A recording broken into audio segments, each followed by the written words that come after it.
Hello, good morning, and welcome to Newsfile. This is your most authoritative news analysis platform. And here on Newsfile, as always, we put Ghana first. A proud nation celebrates 67 many long years of independence. Independence from foreign control. At the time, its president, government, pursuing a Ghana beyond aid policy, is afraid to approve for law what majority of its citizens support. In fact, its parliament unanimously passed the bill to prohibit LGBTQI activities. But is the government spreading false fears and alarm that broke Ghana risks $3.8 billion if the bill is approved? How come some 60 countries, we are told, with familiar laws have not suffered any such punishment from the IMF, World Bank, and other multilateral institutions? Bigger questioning still, in the first place, does the bill pass muster? John Mahama runs with Professor Jane Naana Opoku-Agyemang again. But will the praises for inclusivity, gender equity, translate into Ghana's first female vice president on January 7, 2025? I'm Samson Lardy Anyenini. We'll be right back to deal with the vexed matters. And I'm to MFA Apal for holding the fort so excellently, almost nearly retiring me last week. We'll be right back. You're welcome back. This is Newsfile. It's your most authoritative news analysis platform. And here on Newsfile, as always, we put Ghana first. My guest this morning on your most authoritative news analysis platform, Professor H. Kwesi Prempeh, Executive Director, Ghana Center for Democratic Development, CDD. I used to lecture in Sitting Hall in the United States of America. He used to teach law. Dr. Arthur Kobina Kennedy, his physician, political activist, and chair, NPP Communications Committee 2008 campaign. Godwin Eduji Kujo Tameklo is Director, Legal Directorate of the National Democratic Congress. Richard Ahiyagba is Director of Communications, New Patriotic Party. Gentlemen, good morning. Thank you very much for making time to join us on Newsfile. Good morning. Good morning. Right. I'm going to begin the discussion donating my take time to first Professor H. Kwesi Prempeh.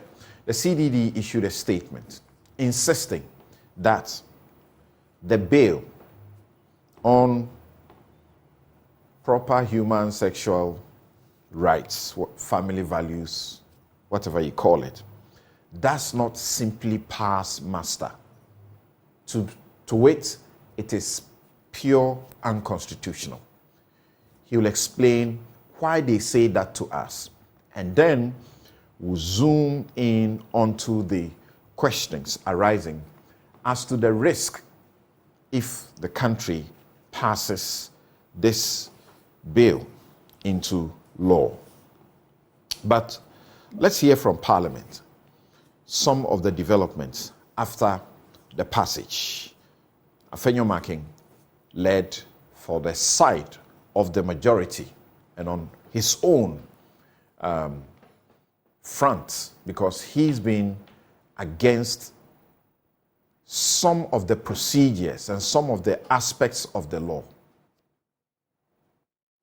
That the issues that members of parliament led by my good self, raised, ought to be tested by the Supreme Court of the law of the land. I mean, we are a growing democracy. This is not an emotional journey. This is about laws that have to do with the rights of citizens. So the test here is whether or not a sexual right, which is in itself being brought to question, should lead to a criminal penalty. In other words, if as a nation we say that our value systems do not support man-to-man relationship, woman-to-woman relationship, are we also saying that the means of reforming people with that orientation is to incarcerate them? How does this position stand in accord with the Constitution? Also, the issues of advocacy, saying that the media house cannot take certain steps.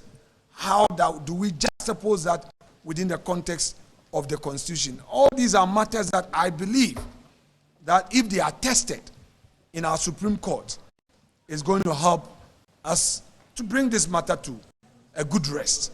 For me, like I've always said, it is good to legislate against same-sex relationship. It's good to legislate and even criminalize those who will entice underage, young boys who are not of age, adults who try to engage in pedophilia. Those ones, yes, because a child below 18 does not have the necessary means to take a decision. It's not an adult enough per our laws. So you cannot entice such a person. That's for that one, we agree. But if you say that when somebody is in that situation and the person must suffer a jail term, I think that there's a problem. And the Catholic Church, a couple of days back, came out strongly to make a passionate appeal on that matter.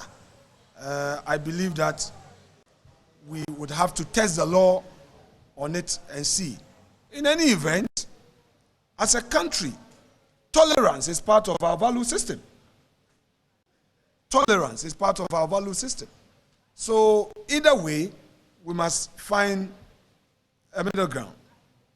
Ultra-conservatism can alone not be the way to reform a society, transform a society, and help grow a society. Our judiciary has a new sentencing regime, which sentencing regime talks about non-custodial sentencing as a form of reform, as a form of correction. And we know that the conditions in our prisons do not help in achieving that object of transforming, that object of correcting, that object of reforming people with such behavioral traits. So we have to proceed with some caution and again urge a strong view in testing the law at the Supreme Court so that we know where we are moving to as a state. Perhaps a journalist can give it a try. But suffice it to say that I have learned that today a challenge has been mounted at the Supreme Court by a concerned citizen to the constitutionality of the proposed legislation. In the circumstances, it would be as well for all of us to hold our hands and await the decision of the court before any action is taken. Without any iota of doubt, it's an insult to the good people of this country to say that Ghana as a sovereign country, as a sovereign independent country, must subsume the rights, interests, and aspirations of people to the altar of the interests and beliefs and values of external bodies like the IMF, World Bank, and WHO. So the interest of the World Bank, IMF, is more than that of Ghanaians. It's a tragedy. It's very disappointing that the finance ministry, headed by a minister a while ago who spoke highly about the pride of our country, all of a sudden will be taking this position? The flag bearer of the MPP, Dr. Mahmoud Bawumia, to speak on this matter. The former president, John Dramani Mahama, and the candidate for the NDC has spoken, and he has made his position clear. Are you saying that when he comes to power, he will need foreign aid? He's aware of the implications, but he has juxtaposed the harm that this will cause us vis-a-vis the income or the wealth that we are going to get from foreign aid.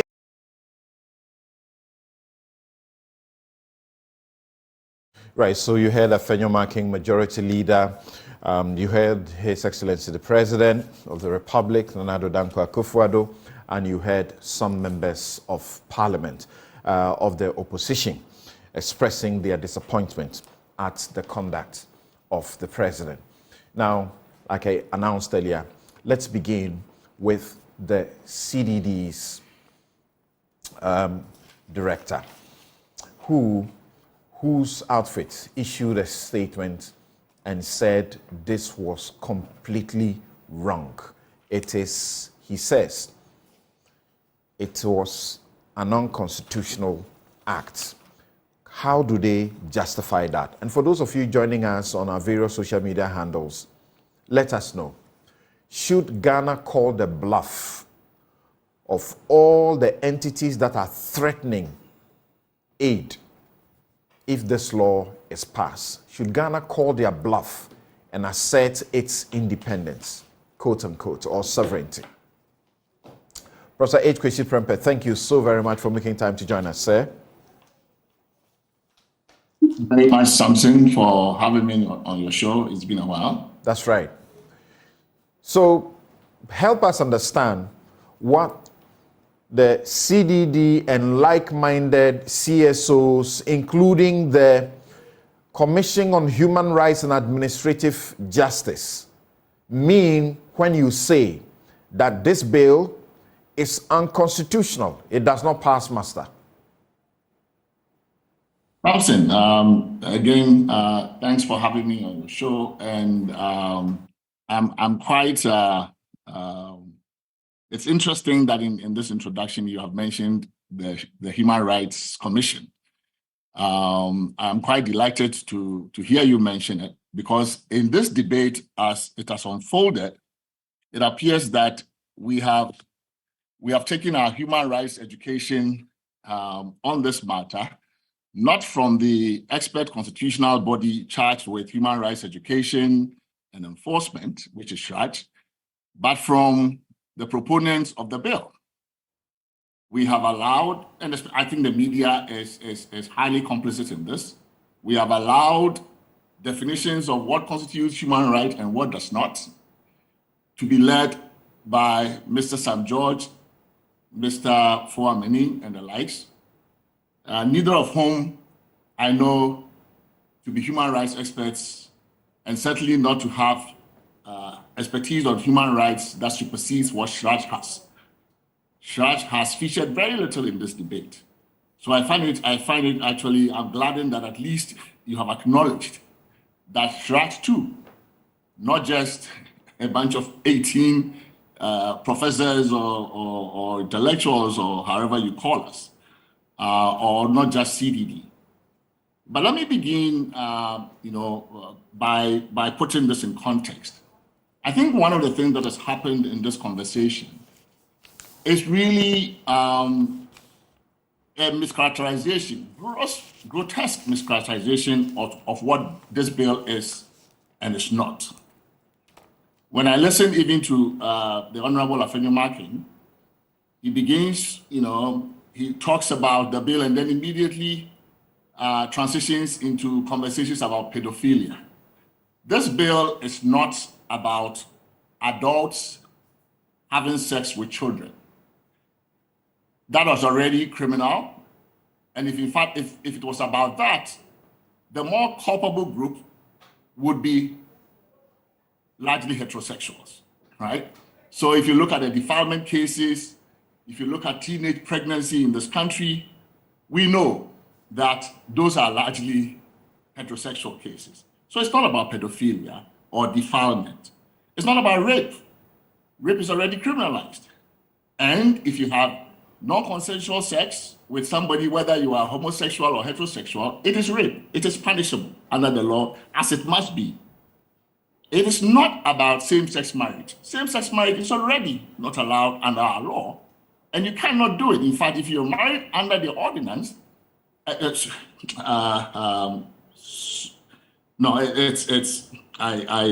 misspoke. I mean, same-sex marriage is already not allowed under our law, so this is not about same-sex marriage. Nobody is making a claim for same-sex marriage, right? And it is important to also note that this law is not emanating from anybody in the gay community. The Ghanaian gay community has not asked for anything.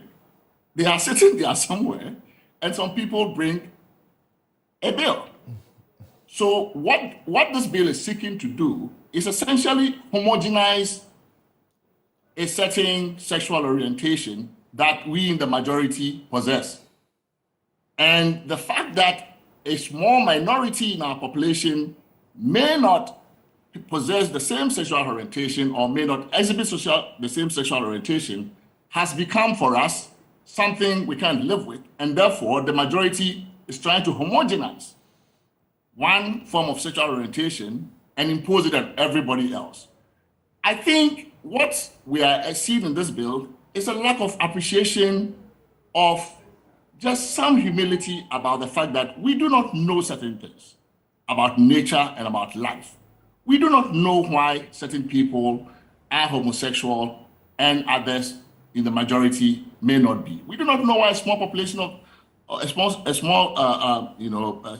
proportion of the population may end up being gay. But instead of looking at this issue and accepting with some intellectual honesty that we don't know, we are rather trying to criminalize an identity that we don't understand. So this is what I want to set as the context, what this bill is not about. Now, in terms of the Constitution, we at CDD certainly have looked at this bill, and we've made our views known to the Commission, to the Committee of Parliament right from the beginning. There are two angles at which we look at the constitutionality question. One, if you take the bill as a whole, and when we talk about the bill, it's important to understand that the bill has multiple parts, many different parts. And usually we just lump all of them and say the bill, the bill. It's important when we get to the human rights context to actually put the bill, just take the bill apart and look at its provisions. But let's take it as a whole. When you take the bill as a whole, we believe it offends the Constitution because it violates one of the constitutional provisions designed to safeguard some separation of powers here between what kind of a bill the executive may propose and what kind of a bill Parliament, through a private member, may propose. So under Article 108, the Constitution makes clear that unless a bill is introduced by or on behalf of the President, Parliament shall not proceed on it if it has certain kinds of fiscal effects, if it has certain effects on public funds and the like, right?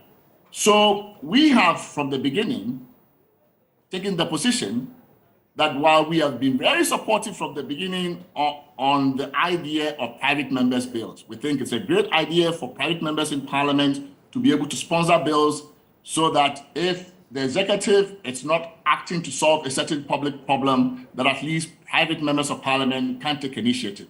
So the principle of private members' bill we support. However, the Constitution imposes certain constraints on what you can do with a private members' bill and what you cannot. And we've taken the position that this bill is not the kind of bill that a private member is allowed to introduce and that Parliament is allowed to pass because of the nature of the effects that it has on the public treasury. So that's the first position. Yes, on the first issue, the President has already rejected or declined to assent 2 bills, or 3 so far, on the basis of the argument you make. But precisely. But this bill does not require the setting up of any offices or anything of the sort. So how do you explain how public finances will be committed? It's you know, there's a division of labor that the Constitution erects or installs between when it comes to money matters and who manages our spending and all of that. Parliament appropriates.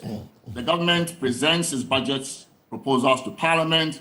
Parliament examines them, has hearings, budget hearings, and then it appropriates. From that period on, it is the duty and the prerogative of the executive to spend, to make expenditures out of the appropriated funds and account for it through Auditor General's reports and the like. Now, the scheme that 108 sets up, which is not new to Ghana, by the way, it comes out of our Westminster tradition, is that you do not allow a private member to micromanage the way government spends its funds that have been appropriated already. So one of the ways to prevent that is that in the course of the year, outside of the appropriations framework, you do not allow a private member in Parliament to begin to impose unfunded mandates on the executive, to begin to say, spend your money on this, spend money on that, do this. My question is that you demonstrate to us how public funds will be involved here. Absolutely. I mean, you are asking midstream, outside the appropriations framework, you are asking the government, you are criminalizing a whole new range of conduct through private members' bill. You are asking law enforcement to go and arrest a whole number of people. Our budgets for the police are determined already. You are asking the prisons establishment to incarcerate a whole number of people as a result of this. And so this is the kind of effect that it's going to have. And it's going to have it outside of the appropriations framework. If the law were to be interpreted this way, could there ever be a private member's bill? Of course, absolutely. The president assented to the witchcraft bill. People will be arrested for calling people witches, and they will be prosecuted. It's government spending. If the president assented to it, we would say that it's wrongful. It doesn't make it. It doesn't. We would insist that it's also unconstitutional. There is an appropriate, and in fact, it is not strange that when you look at it, what Article 108 is really trying to say is to carve out the area of criminal legislation as more or less an area that government must take initiative in, because criminal legislation implicates the sovereign power of the government in a very exceptional way. So private members' bills can be used to do a lot of things: code of conduct for public officers, asset declaration, a number of things that will not implicate or draw in the state, criminal law enforcement or imprisonment functions and all of those things. But when you are in the realm of criminal law, you cannot avoid imposing these kinds of unfunded mandate obligations of the state. So that's how we have looked at the bill as a whole. That's on the one side. Then when you take the bill apart into its constituent parts, and it has multiple parts, right? We know that the proponents of the bill have taken advantage of the fact that most of us are not going to take our time to read the bill. And we know most people haven't, including most people who vociferously oppose it, haven't taken the chance to read the bill. But the bill does a lot of things. I've told you the things that are already criminalized, and therefore the bill doesn't really add anything if it says, except that even where, for example, the bill tries to give more clarity to the existing law on natural carnal knowledge, you may not have certain kinds of sex, right? You may not have certain kinds of sex even if it's consensual. But those kinds of sex you may not have, the bill limits largely only to LGBTQ people. So in a very funny way, you have a sexual conduct that is supposed to be unnatural, is supposed to be abhorrent, and yet heterosexuals can engage in that sexual conduct under this bill, but homosexuals cannot. So clearly, what is the point of it? If what is the offensive and what is unnatural is a sex act, then why discriminate as to whose conduct is criminal and whose conduct is not? It should be equally criminal done by LGBT people or done by heterosexuals. But that is only one way in which the bill affects conduct. What is more interesting, actually, is that the bill also criminalizes identity itself. So normally we use criminal laws to attack acts, not status or identity. So here you have a situation where the bill says merely because you say you are gay, merely because you hold yourself out as a gay person, that itself is criminal. And then it proceeds also talking about things like public display of affection. We have a culture here in Ghana, long-standing, where same-sex friends, men and men, women and women, hold hands, put their hands around their shoulders and walk in public. We've done it as children, we've done it in school. It is part, in fact, sometimes when visitors come to Ghana, the thing they find amusing is how Ghanaians same-sex friends can show affection like that in public. Under this bill, that puts you immediately under suspicion that you are a gay person. And so you wonder who is importing a foreign culture here? How is it that something that we have lived with, right? Hand-holding. Now, very soon under this bill, if you find that in your neighborhood, when we were kids, how many neighborhoods, in how many homes did we have young men having their own rooms? Neighborhood boys had usually some room, one fortunate neighborhood boy who had his little crib. That's where all the boys would hang out, and sometimes they would sleep together on the bed. Same-sex friends, not having sex, not having anything, just friends. Now, these kinds of things that we have had in our society for a long time will put you again under suspicion of being a gay person, and that is criminal. So and even things like I'll finish on this point. So I'm just giving you examples because it's one thing to look at the bill as a whole from a 108 perspective, and it's another thing to also look at the bill in its separate parts from the human rights perspective. And when you look at the bill that way, so many of its provisions are offensive. So you also have a situation.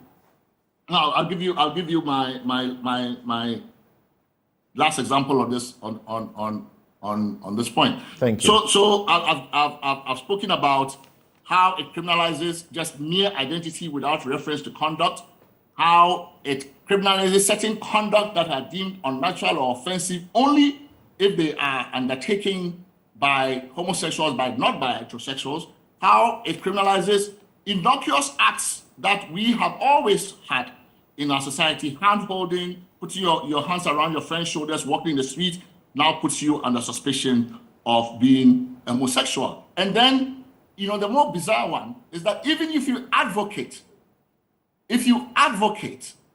for a change in the legal status of gay persons, so assuming that this bill passes, right, and then we as CDD, consistent with the values of the organization, consistent with our human rights posture on this bill, continue to advocate a repeal of this bill because we deem it offensive, we deem it a violation of human rights. We continue to advocate it. We become advocates of the human rights of the LGBT community, not even the Constitution. All right. Even the Constitution can be changed. Okay. Even the Constitution, the Supreme Law of the land can be changed. Under this bill, advocacy of the kind intended to do away with this obnoxious legislation will actually expose one to the danger of arrest. Right, that's what's been described as a reintroduction of criminal libel. Now, Prof, thank you. On multiple fronts, this bill is unconstitutional as a whole and in the parts in which I've broken it down into. I'd like your 30 seconds response to this quickly for me. You are talking about gay community. How can we say that in a country where Section 104(1)(b) of our Criminal Offences Act, Act 29, prohibits unnatural carnal knowledge. That is homosexuality. I appreciate that does not prohibit lesbianism, but it prohibits homosexuality. How can we even say gay community? It prohibits sodomy. What it prohibits is, as it's been understood, it promises it prohibits a certain kind of sex, right? And we have come to understand it as prohibiting or prescribing sodomy or anal sex, right? That is not conduct that is engaged in exclusively by homosexuals. And unnatural carnal knowledge at common law is defined as penal penetration of anything other than the vagina. Well, exactly. So if a man, if a boyfriend has anal sex with a girlfriend, is that homosexual? These are heterosexuals doing it, right? If a husband has anal sex with a wife, these are heterosexuals doing it. And these things occur. We know that these things occur. Okay. So again, it is not something that is exclusively confined to the community you would call the homosexual community. If you focus on the act, right, then the acts that we say are in violation are acts that are gender neutral, are sexual orientation neutral. Thank you. What do you say to the proponents who say that this bill is simply a consolidation of existing laws? That you refer to the Marriages Act. It defines what we mean by marriage: man to woman, woman to man, nothing else. They say this is what they have put in the bill. When you look at this bill, they are talking also about questions of adoption. They say for certain reasons you cannot adopt, which is already in our existing statutes. They refer you to Article 39, which says, and let me read quickly Article 39. 39 says the state shall, subject to availability, the state, subject to clause 2 of this article, the state shall take steps to encourage the integration of appropriate customary values into the fabric of national life through formal and informal education and the conscious introduction of cultural dimensions to relevant aspects of national planning. The state shall ensure that appropriate customary and cultural values are adopted and developed as an integral part of the growing needs of the society as a whole, and in particular that the traditional practices which are injurious to the health and well-being of the person are abolished. They say this is what they are simply doing. Let me respond to the points you have raised, which are interesting. One, that this is just consolidating existing law. It is not. I mean, existing law does not prescribe holding of hands by same-sex friends. It doesn't prescribe advocacy to change an existing law, that you think is offensive. It doesn't prescribe being a gay person, right? Existing law prescribes certain acts. And those acts that are prescribed as to all persons, regardless of what your sexual orientation is. Unnatural carnal knowledge, as we have come to understand it, is sodomy, anal sex. Whoever does it is offends that provision. This law, however, for example, using the unnatural carnal knowledge example, that becomes now something that only if homosexuals did it, then it's offensive, but heterosexuals can. So it discriminates. Then, of course, I've told you all the new things this bill introduced. Now, let me take those two public institutions you mentioned, adoption and marriage. It's very important for us to understand this distinction. And Prof, I need to summarize this in a minute for me. Sure, I will. And because people like to muddy the waters by bringing in these two things. Adoption and marriage are public institutions. They are creatures of law. right? Your marriage is not recognized outside of the legal framework because it's a public institution. You need the blessing of the state for a marriage to be a marriage under our law, right? You need the state's involvement for adoption, for you to have adoption privileges. So what the state creates, the state can reasonably regulate. Absolutely. The state can regulate marriage as it does in every jurisdiction, and the state can regulate adoption. What we are talking about here is the state regulating private consensual sex and private consensual romantic relationships. Those are not things that the state created for us. Those are very natural things, like sleep, right? Those are very natural things that as you exist as a human being, you will fall in love, you will fall out of love, you will have sex. If you want, you may not have sex, but these are private things that consenting adults can do. It's not marriage and it's not adoption. So when the state extends its long hand, which it is entitled to, extends it from adoption and from marriage into the private bedrooms and the private spaces of people, that is an overreach. That is a difference. Thank you very much, Prof. And the last one is the culture point. I need to meet your point about culture. What you read to me does not say the directive principles of state policy, right? It's not saying that we must impose a monolithic culture on all Ghanaians or cultural preference or cultural practice on all Ghanaians by criminal law. It says, and we have to be careful not to read it outside the context of Chapter 5's provisions on culture, that individuals have a right to manifest their own culture. There is no monolithic Ghanaian culture that we all must subscribe to.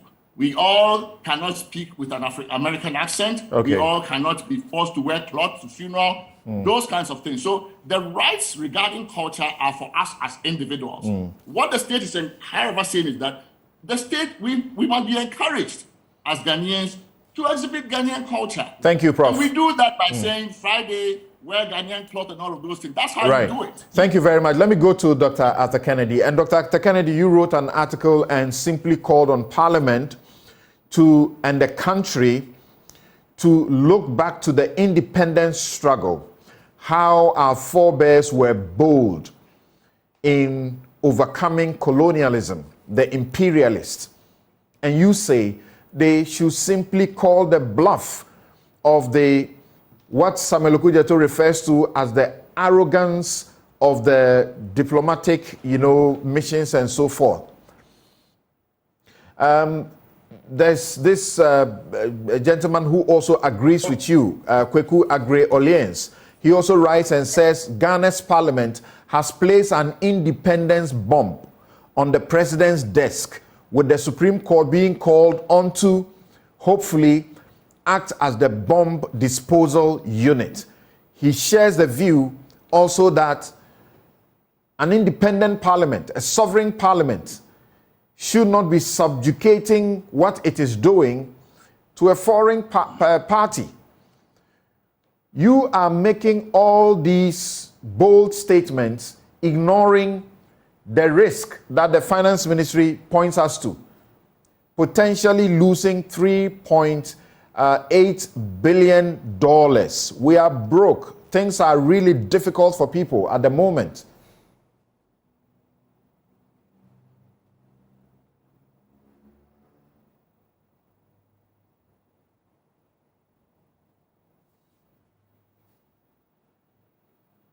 Hello, Doc. Hello. Hello, good morning. Yes, Doc. I lost you there for a moment. But how do you call the bluff of the multilateral institutions in the name of asserting your independence when you are broke, you are poor? Well, good morning to all your listeners and happy Independence Day. I think I want to step back a little bit before I come to that point. I actually think this is an unfortunate debate. And once again, we are actually reacting to the stimulus of other people. We are having a Pavlovian response that the West has decided that this is important and all of a sudden we've jumped and made it a priority. I think that the time we've used discussing this should have been used discussing problems that are more germane to large majorities of our population: childhood labor, domestic violence, inheritance in marriage, pollution of our environment, children going to school under trees. All those are things that I think are very significant, but I think we are taking on what I call the passions of mature societies who have time and are not in crisis. Having said that, I think that Professor H. Kwesi Prempeh, my vandamate I haven't seen for a long time, and I greet him, makes excellent points, except that I think his interpretation of Article 108 is too broad. Because if we take that, then private members' bills might not be able to do virtually anything, even the declaration of access and others. Most things will require more investment in the time of civil servants or public officials. So I think that it is becoming a little bit of a fig leaf under which executives are going to oppose things that they don't like.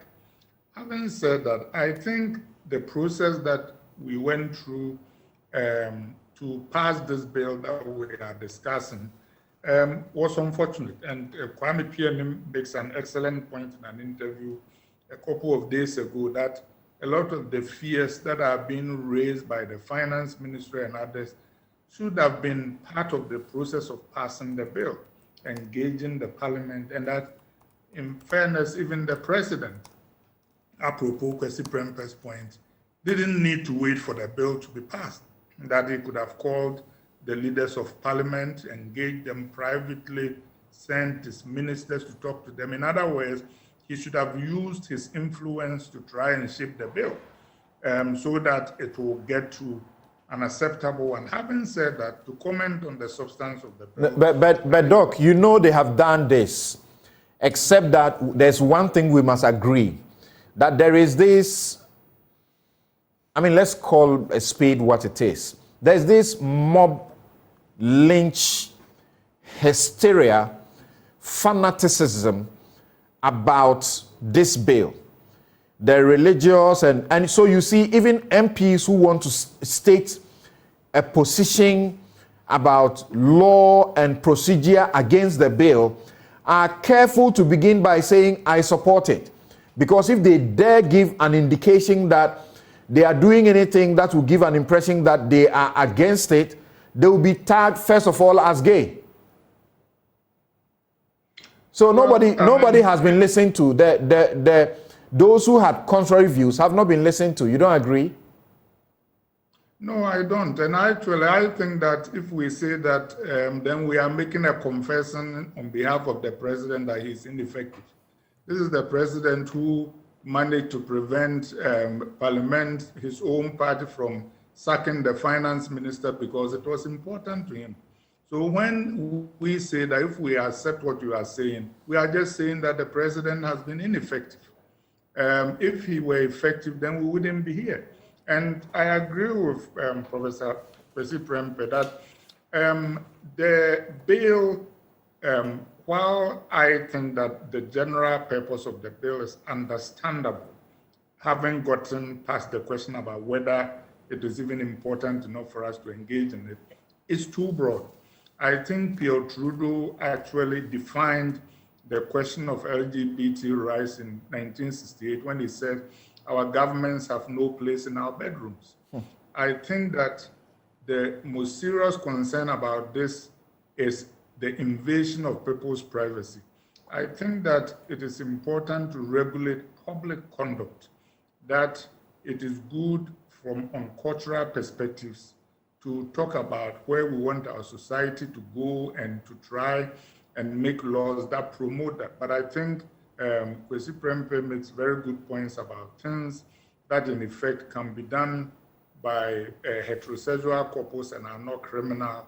And when they are done by gay couples, they are criminal. That seems on the face of it to be discriminatory. But I think if the appropriate process had been engaged in, we'll find a bill that is narrower, milder and more tailored and fit for purpose. Having said that, I think though that the response of external factors, the US and Britain and all those people are unfortunate, because I live in the US and Professor Kwesi Prempeh has lived here for a long time. It took a long time for America to get to where it is on this issue. It was contentious, and even now, that officially, the American government, as it is now, is for it. There are a lot of people in different states who actually have significant reservations about it. And indeed, if we woke up in January 2025 and there is a different government led by President Trump, the American government's posture to the rest of the world on this issue will be very different. So having said that, I think there must be continuing constructive engagement, and that they should sit back while Ghanaians, competent Ghanaians like Professor Prempeh, Tetua Menu and others, as well as the Christian Council and others, with their compassionate elements rising up to say that, yes, we may not like this particular conduct, but this is also about love. These are our brothers and sisters, they are family, so that we can reach a middle ground that is reasonable and that they should accept, as President Mills of blessed memory said in 2011, that societies evolve differently. We have different perspectives, that if they think they have reached a particular stage, they should leave us to, in effect, work out our evolution in our own time and for our own purposes. I think that is the way to do it, and particularly on the anniversary of our independence, these bullying tactics call to question our basic independence, and I think that they are compelling even people who otherwise might have concerns about this bill on grounds of sovereignty and national pride to support it, and that is counterproductive. If they set out to help the gays, at the end of the day, what they are doing is that they are putting gays more at risk by these policies that in effect goad us to exercise and show national pride. And I think that is unfortunate. You live in the US. Are you happy about, let me find out first, have you updated your CV, for example, to indicate who you are? Because you are required to indicate if you are, is it he, she, he, him, or she, her, hers, that thing.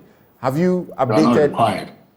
Have you updated your CV to that? I'm not required to do that, and I won't update my CV. I am he, him, and forever that. And I work in the healthcare field, so I understand the question about being sensitive about LGBT people in caring for them, the fact that being sensitive and being empathetic leads to better care and all that. But having said that, in the circumstances you just mentioned, sorry to cut in, you care for them as a surgeon. What should Ghanaian doctors be doing in the event that this is passed? Can they work in the first place? Yeah. Ghanaian doctors should be caring for patients. I take the view, and I did that even when I worked for a time helping prisoners, that as a physician, once somebody sits in front of you, that person is a patient, period. Regardless of whatever else is happening in their lives, whether they are LGBTQ, whether they are prisoners, whether they are murderers, whether they are men, whether they are women. So that is what I subscribe to. But having said, I think that some of these changes that people are seeking go a little too far, but I want to stick to the fundamentals. And I think that basically the laws that existed in Ghana before they passed this bill adequately caters for the things that we needed to cater for, that we need to guard the public space so that people do not offend our cultural sense of decency. But we ought not to be going into people's bedrooms and requiring families to report on members of their family and other things. There are some of these things that go too far. I think that a more forceful exercise of leadership on the part of the president and his cabinet should have helped shape this bill so that it will pass in a form that will be more acceptable to people like Professor Kwesi Prempeh and others who are legitimately concerned. The NDC, you are outrightly against the president's posture currently. He says he will wait for the matter that has been taken to court, even though at the time he was speaking and indicating that the matter had been taken to court, it had in fact not been taken to court. There was a previous, a pending one already pending, not the one he was referring to. The one he sought to refer to was only filed a day after he made those comments. Are you concerned when you read the finance ministry's statement pointing us to a potential loss of $3.8 billion if this were passed into law? Samson, good morning. Oh, you asking me? No, to Edwige Tamaklo. Oh, Samson, so good morning and good morning to your cherished guest. It's only appropriate that I wish you a happy birthday. One that has come to my attention. It's important I do that. I wish you well. I think that our president, Nana Jane Opoku-Agyemang, lost a glorious opportunity to assert the independence of Ghana. Regrettably, he postures as though he's the president of the 51st state of the United States of America. I find that conduct to be regrettable. If you read the statement the president made in front of the diplomatic communities, he said that it has come to his attention that a private person is in the courts. Again, like we have shown. My brother, Richard the Last Sky, suit was on the 5th of March. On the 4th, when the president made that statement, there was no such thing. So unless, of course, he knew well ahead of time that Mr. Sky was going to go to court. And if that is the case, it's quite revealing. Is it the case that Mr. Sky is an agent provocateur, for which reason he is acting more like a surrogate? But you see, is the president's assertion one that is founded in law? It would be a mere coincidence. What? But is the president's assertion one that is founded in law? Article 106 provides the constitutional scope when the president believes that a bill so passed by parliament, he will not assert, and what he ought to do. Making assertion that somebody is in the courts, and for that matter, you are being restrained from performing your constitutional responsibility, for me, is contrived. Why do I say so? We were in this country where I, acting as lawyer, for the then minority leader Haruna Idrisu, Honorable Okujeto Ablakwa, Mahama Yariga, we went to the Supreme Court to challenge the e-levy act. If you recall, when we went to the court, at the time the president was assenting the e-levy law, there was a pending matter in the Supreme Court. Why was the president not restrained at that time and decided to go ahead? So it is either a question of forgetfulness or double standard. Each one of them does not do the image of the president any good. Now this whole claim... But you know that in the absence of an injunction, one can exercise a discretion to say, I am aware of the pendency of a suit, so I will not take further steps that will appear to overreach the court. So what happened in the e-levy? The president is a lawyer. What happened? How come that he didn't exercise that discretion then and only now? On the first issue, and particularly I'm so disappointed in the finance minister, the letter on Monday from the finance ministry making the claim that should the president assent, we are going to lose 3.8 billion. Potentially. Completely hollow. It has no basis whatsoever. First of all, this government informed Ghanaians that we have entered into a staff level agreement with the IMF, correct? In this staff level agreement, was the anti-gay bill a condition precedent for assessing money from the IMF. In any case, our engagement with the IMF is purely contractual. What we should never forget is that whatever money the IMF is giving to us, with the exception of the grant, is actually a loan payable with interest. So it is not as though the IMF is doing us some Father Christmas engagement by giving us those loans. No, we are paying those loans, sometimes at very, difficult interest rates. But you see, when you put all of this together, just today, on the 6th of March, 2024, on the IMF page, I just want to read something to you. The IMF of Uganda. Yes. Okay. The IMF itself is saying that they just completed their 5th review with the government of Uganda, of which the IMF is going to advance about $120 million to the government of Uganda. In the Uganda law, unlike what Parliament just passed, where the custodian sentence about a maximum of 3 years or something, in the case of Uganda, it's actually death, depending on how aggravated that particular act of conduct is. So when the finance minister makes the assertion that if the president assents to it, there's a potential loss of 3.8, it's complete red herring. It has no basis. It must be noted that in the statement issued by the finance ministry, paragraph 2, I think the tail end, where they say impacts on World Bank funded programs, they say might not be disbursed, may be suspended on point 3. Point 4. Then at point 4, they say will be suspended. Over there, categorical. They are categorical, and they point to an amount of 2.1 billion. Now, something curiously, the World Bank itself had issued a statement. And in the statement by the World Bank, they said their relationship with Ghana relative to this matter are going on, and only indicated that they have their own internal programs relative to discrimination and what have you, protections for minority groups and so forth and so forth. So if you put all of this in together, I am saying that the Honorable Amin Anta, whose ministry issued that statement to the president, had no basis whatsoever and only engaging in an alarmist act. Why the posturing by the finance ministry, although it is one of the gay promoters or lobbyists?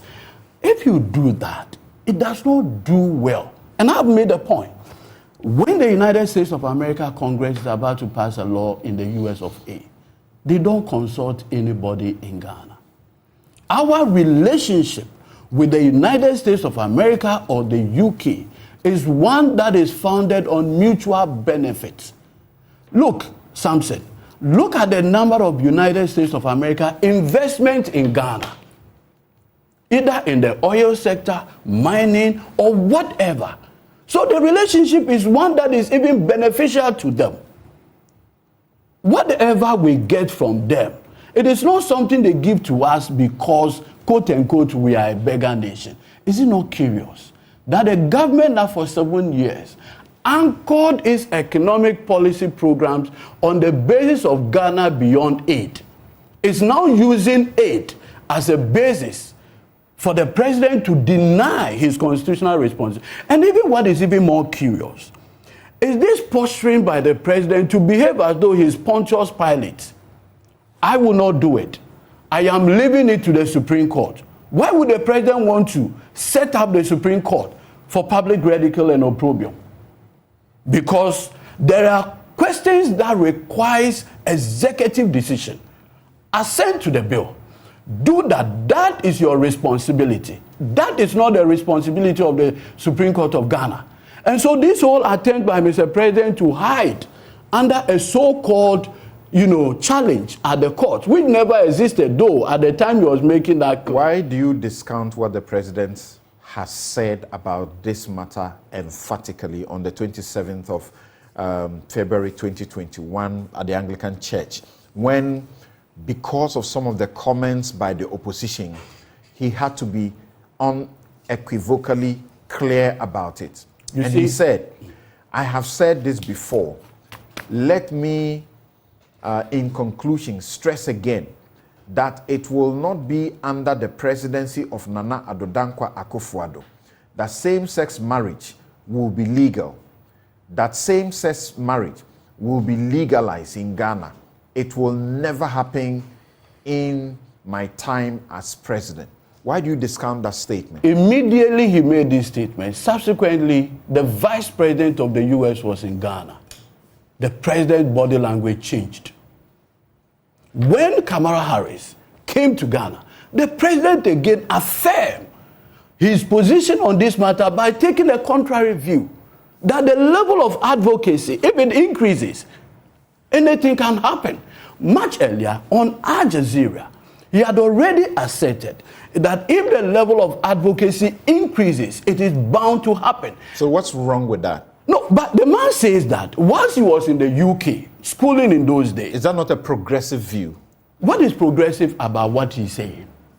Look, Samson, your Catholic view, where you grew up, right? Both cultural and religious, does not progressively say that this should be permitted.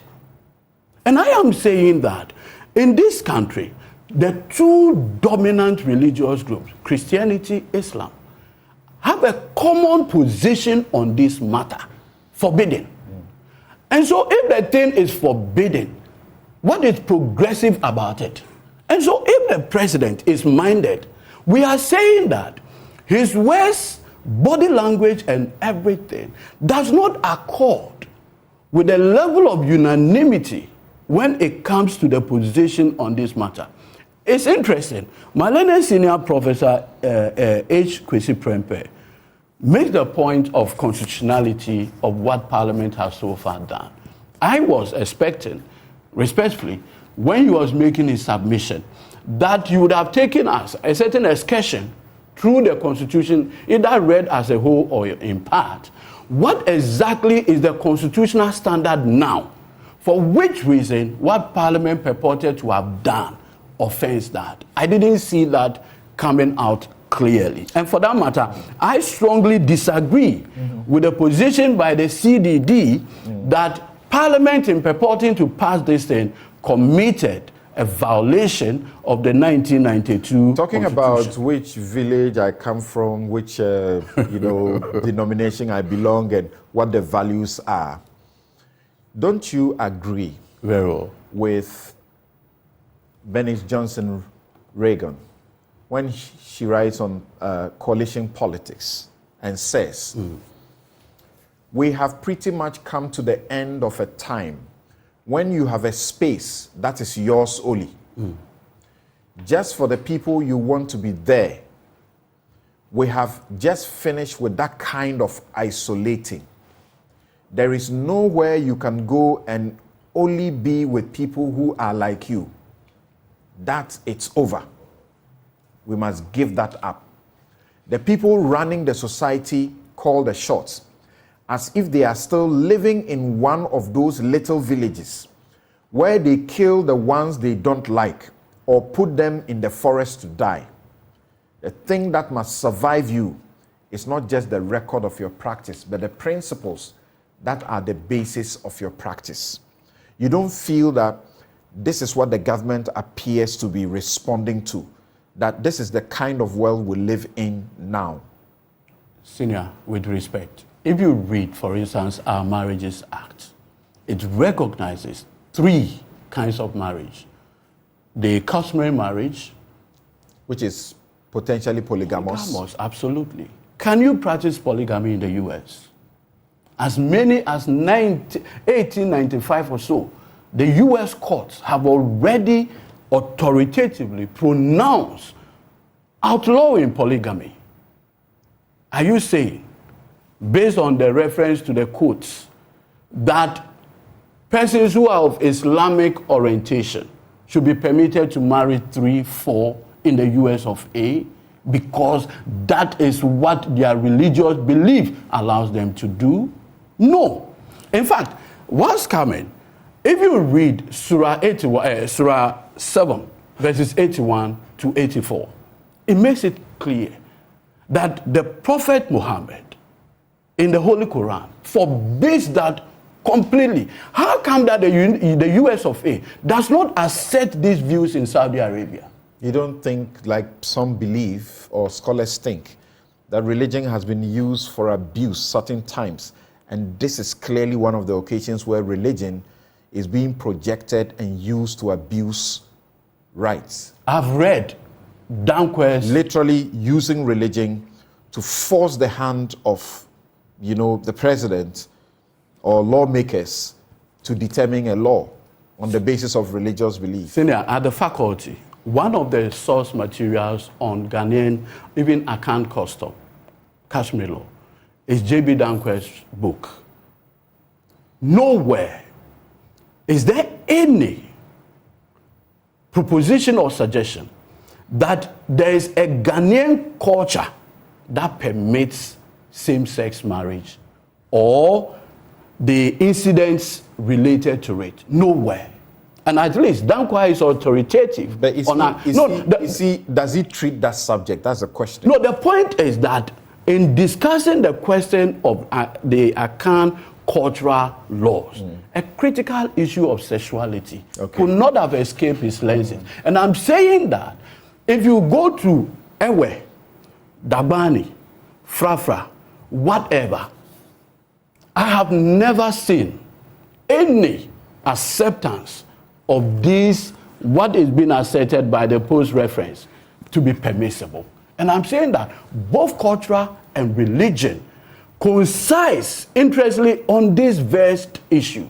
And the president must demonstrate that he's the president of a sovereign republic. Right. And leave these excuses. It does not put him well.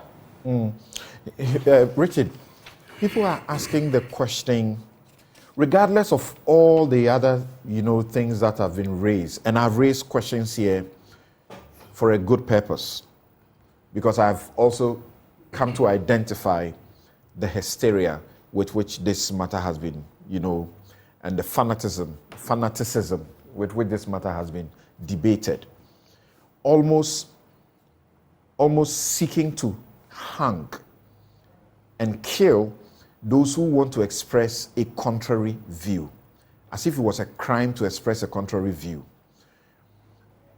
But in all of that, you know that the groundswell, overwhelming majority view is that this is what we need. Is the president respecting the Ghanaians by his approach now? Well, thank you, Samson. I am a bit sad this morning, owing to the very, very sad departure of our brother, Dr. John Kumah, who were away somewhere trying to put together some product for our party when we heard the news. And immediately the room became completely overwhelmed with sorrow. And so this morning I want to extend the deepest of all condolences to the family.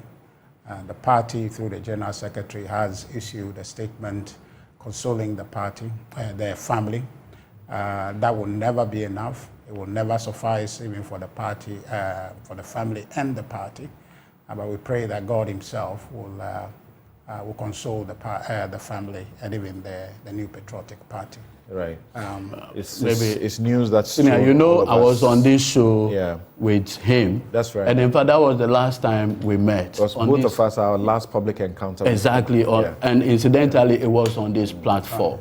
When I heard it at the NEC meeting, in fact, I need to, our national chairman actually said, look, John, with everything. And so we actually have to observe a mini silence to his memory. In my specific case, because he was my core mate, we entered the law faculty the same day and were called to the bar the same day. And we've maintained that relationship as learned friends. So I want to again join you in expressing my condolence to the wife, Apostle, and the children, and the New Patriotic Party. I mean, this is a deep loss. So I knew John even before first degree at the university, and we have things we share, and it's my birthday, but it doesn't mean anything to me today. And I think it's better we don't bring this up. Right. At the university, you know, we have said it publicly. Myself and him were working together. So actually, when he went to contest for the SRC, I was supposed to be his vice president in that contest. And so the Abebe, was it? So it was because I decided otherwise to go to a Kwafo Hall to become a Kwafo Hall president that Abebe had to, join him. And in the last couple of days, I've just been going through my WhatsApp conversations. As well. Yeah. It's better we don't break it up. Yeah. Thank you. Yeah. Yes. Well, that underscores the fleeting nature of life, but then he lived well. Yeah. He paid his due and served. Something, I mean, this whole LGBTQ bill, anti-LGBTQ plus bill, the NDC position is just nauseating.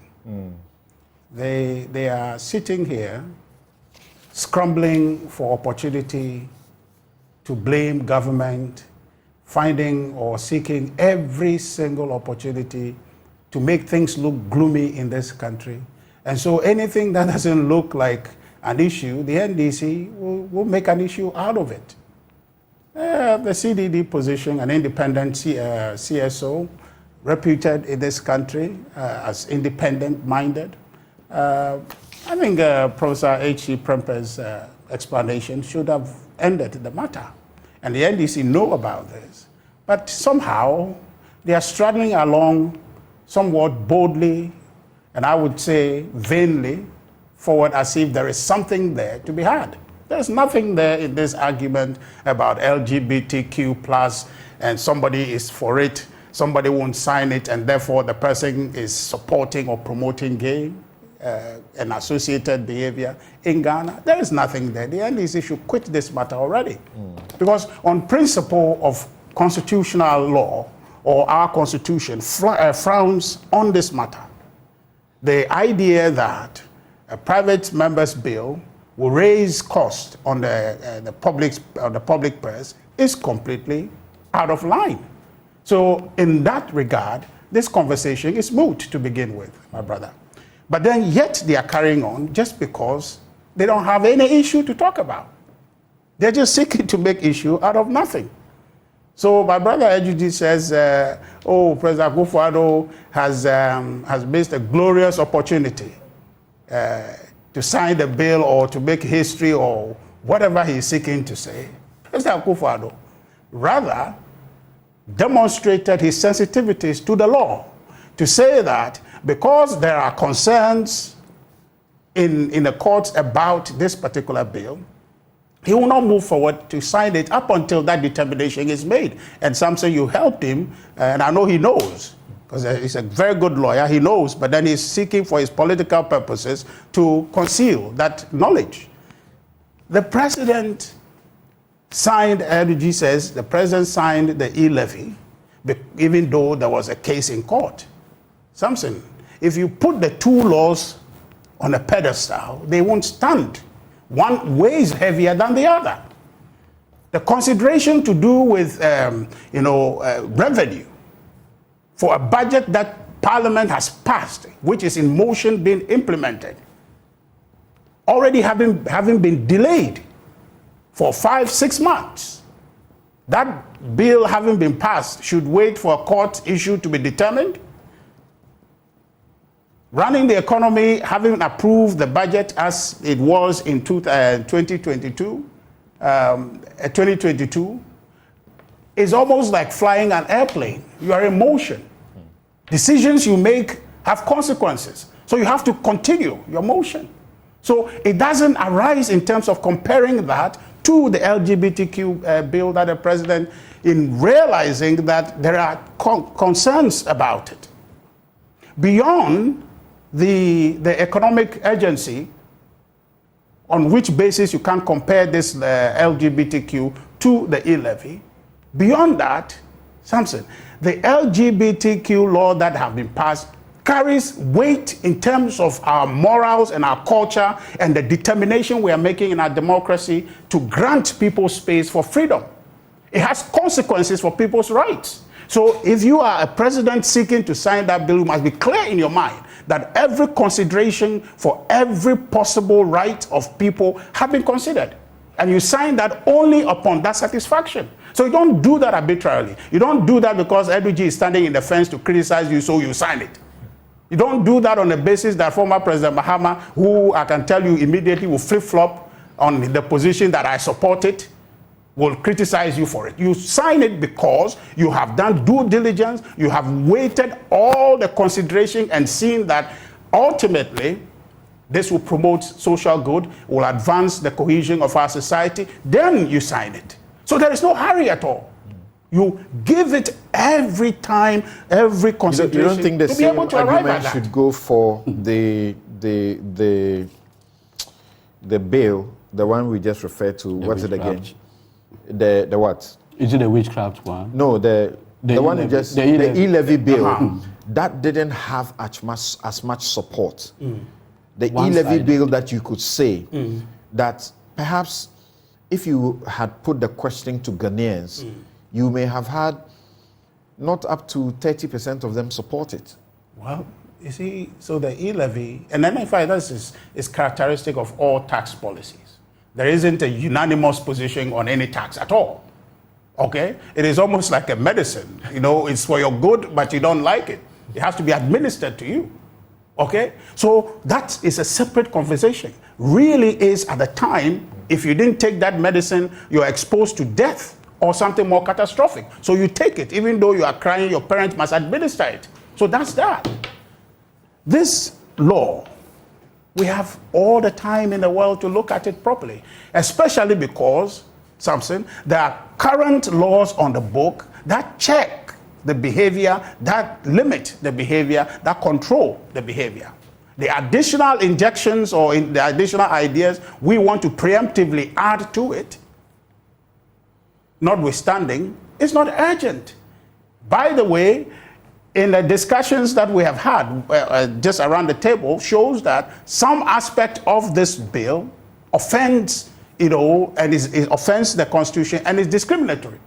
So that when you are trying to regulate any sexual intercourse that penetrates, excuse my usage, penetrates the anus, then that between a gay is illegal, but between a heterosexual is okay. You can't pass a law like that. It's a double standard. That appears to be a mistake in that lawmaking, right? Well, you don't agree that you make this law, do that. And the things that you prohibit among same sex, you allow among heterosexual persons. Where is that allowance? Where is that allowance? That's what this is. The law prescribes a particular act without bond. Okay. So if you are flipping the coin to the other side, that it is possible that man, woman can do these things. Yeah. That's purely speculative. It's not speculative. No, hold on. They have made amendments to is it the section 12 of it or so? That literally leaves the law at the state that is being canvassed now. And Professor... No. That is what I'm saying that's what I'm saying that if a man and a woman are in their bedroom, whatever they do, that's their own matter. It appears... How do you get to even know that this is the act being performed? It appears that revision was informed by the question of the use of sex toys. And they didn't think about it within same sex. But I mean, these are not constitutional. Okay. When you say something is constitutional infringement or violation, I mean, we are talking about heavier matters. No, but I see you take it as a trivial matter, but it's heavy matter, right? How? Or for a law to be that discriminatory, that for me, you cannot. I mean, wait till you become the president, then you can be signing this discriminatory law. But Akufo-Addo will not proceed and conclude on your submission. A very important point to be made is on the finance ministry note, the staff note that was supposed, to be brought for advice and guidance for the minister in their deliberation. Eduji says,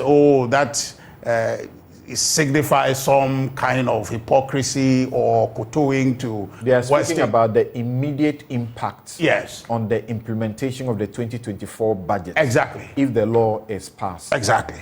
And then you know that the government has responsibility to implement the law as passed. I mean, the fiscal policy and the economic planning law act of the government of 2024.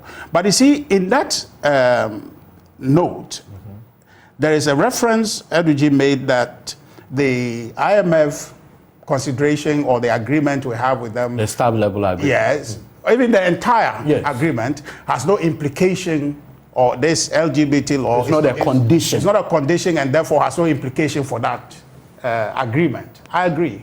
But if you read the note, they accepted that proposition, but saying that even though the LGBTQ is not a condition for the IMF agreement, it has implication because there are associated funding from the World Bank that must come as a basis to ensure that the implementation goes smoothly. And therefore, if the World Bank has indicated that they will not continue in advancing that 3.8 billion to us on the basis of signing that law, then you will have implication for the success of the deal.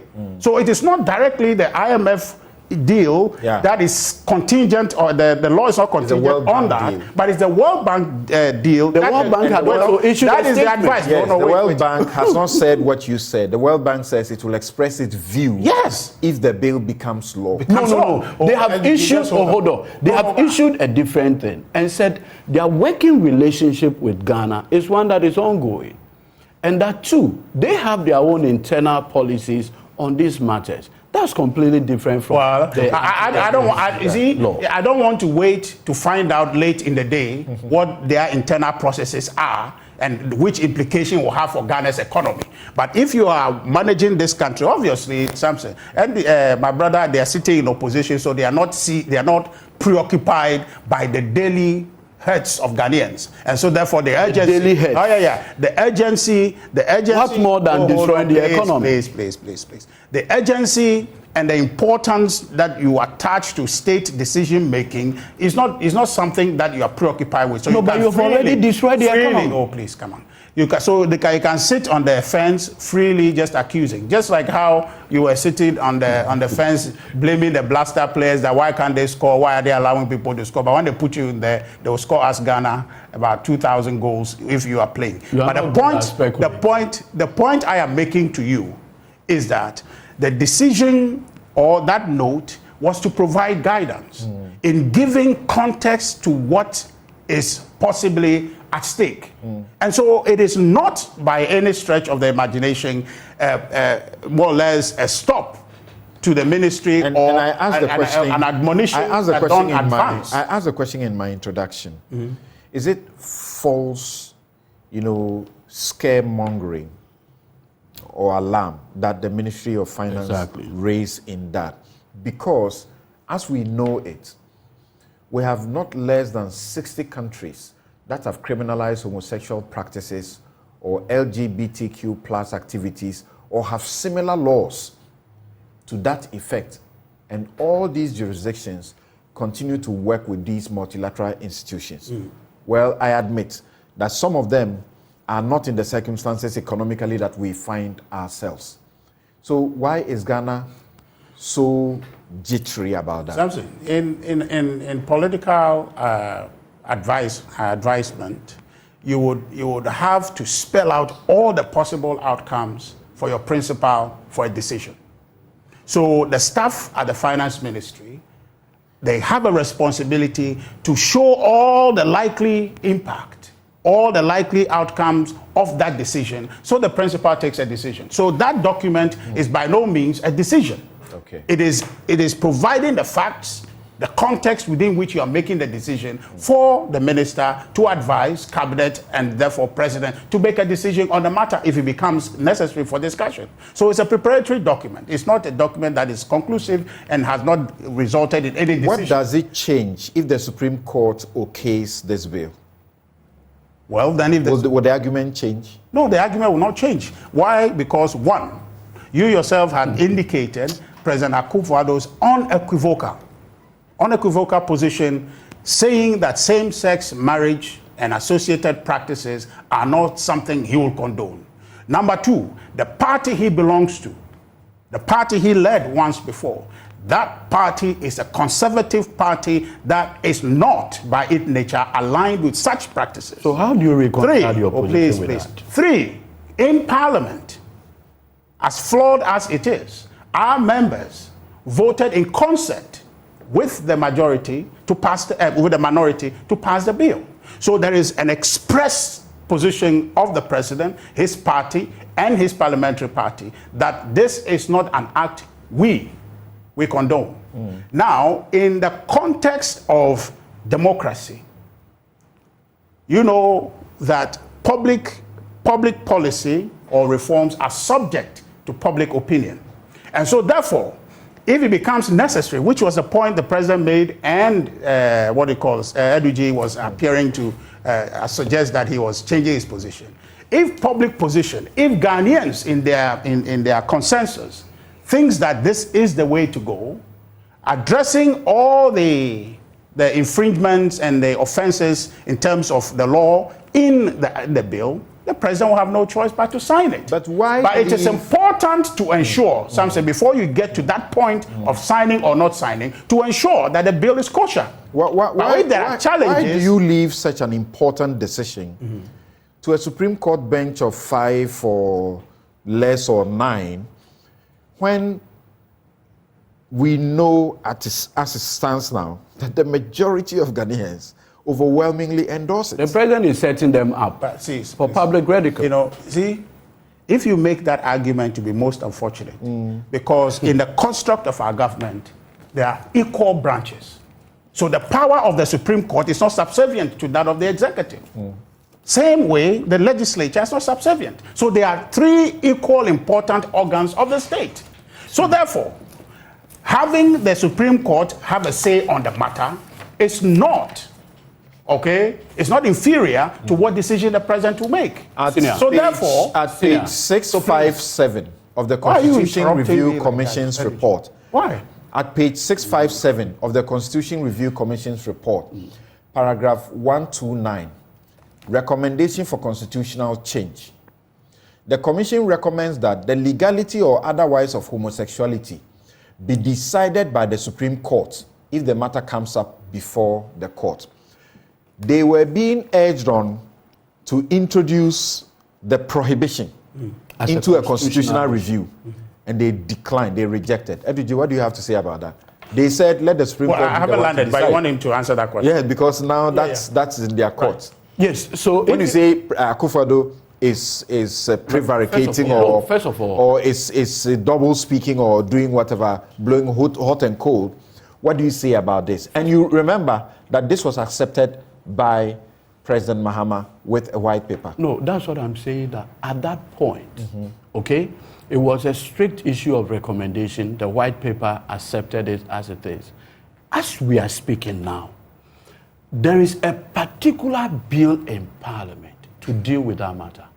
That bill today had the input of the current Attorney General. At least he's the principal legal advisor for the government. That's right. The views expressed, in fact, constituted one of the delays in the passage. My understanding is that the leader of the majority in Parliament at the time of the passage is a very respected lawyer. No such constitutional issues were raised prior to the passage. So this post facto, and curiously, curiously, the finance minister, land, quick. The finance minister, Amin Anta, who represents a predominantly Muslim constituency, Karaga, was part of the people who passed this law. So where from this view expressed in his notes during the passage, and so this whole post facto rationalization does not do the president any good. If and any attempt to PR it will not be helpful. If you are being completely fair to the view expressed by the finance ministry, you should not stop at where they say. I am looking at the two recommendations. The president may have to defer assenting to the bill until the court rules on the legal issues tabled by key national stakeholders, CSOs, and SRAG. You don't stop there. They give you another level where they talk about you have to consider possible expenditure rationalization to accommodate the shock from the potential withdrawal of resources and leverage on the Ghana Beyond Aid principles and change the structure of the resource mobilization.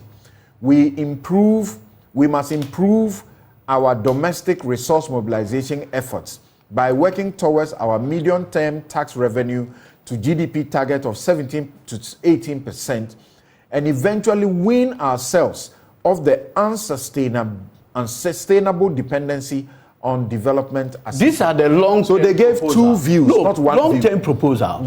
The views just expressed were the long-term.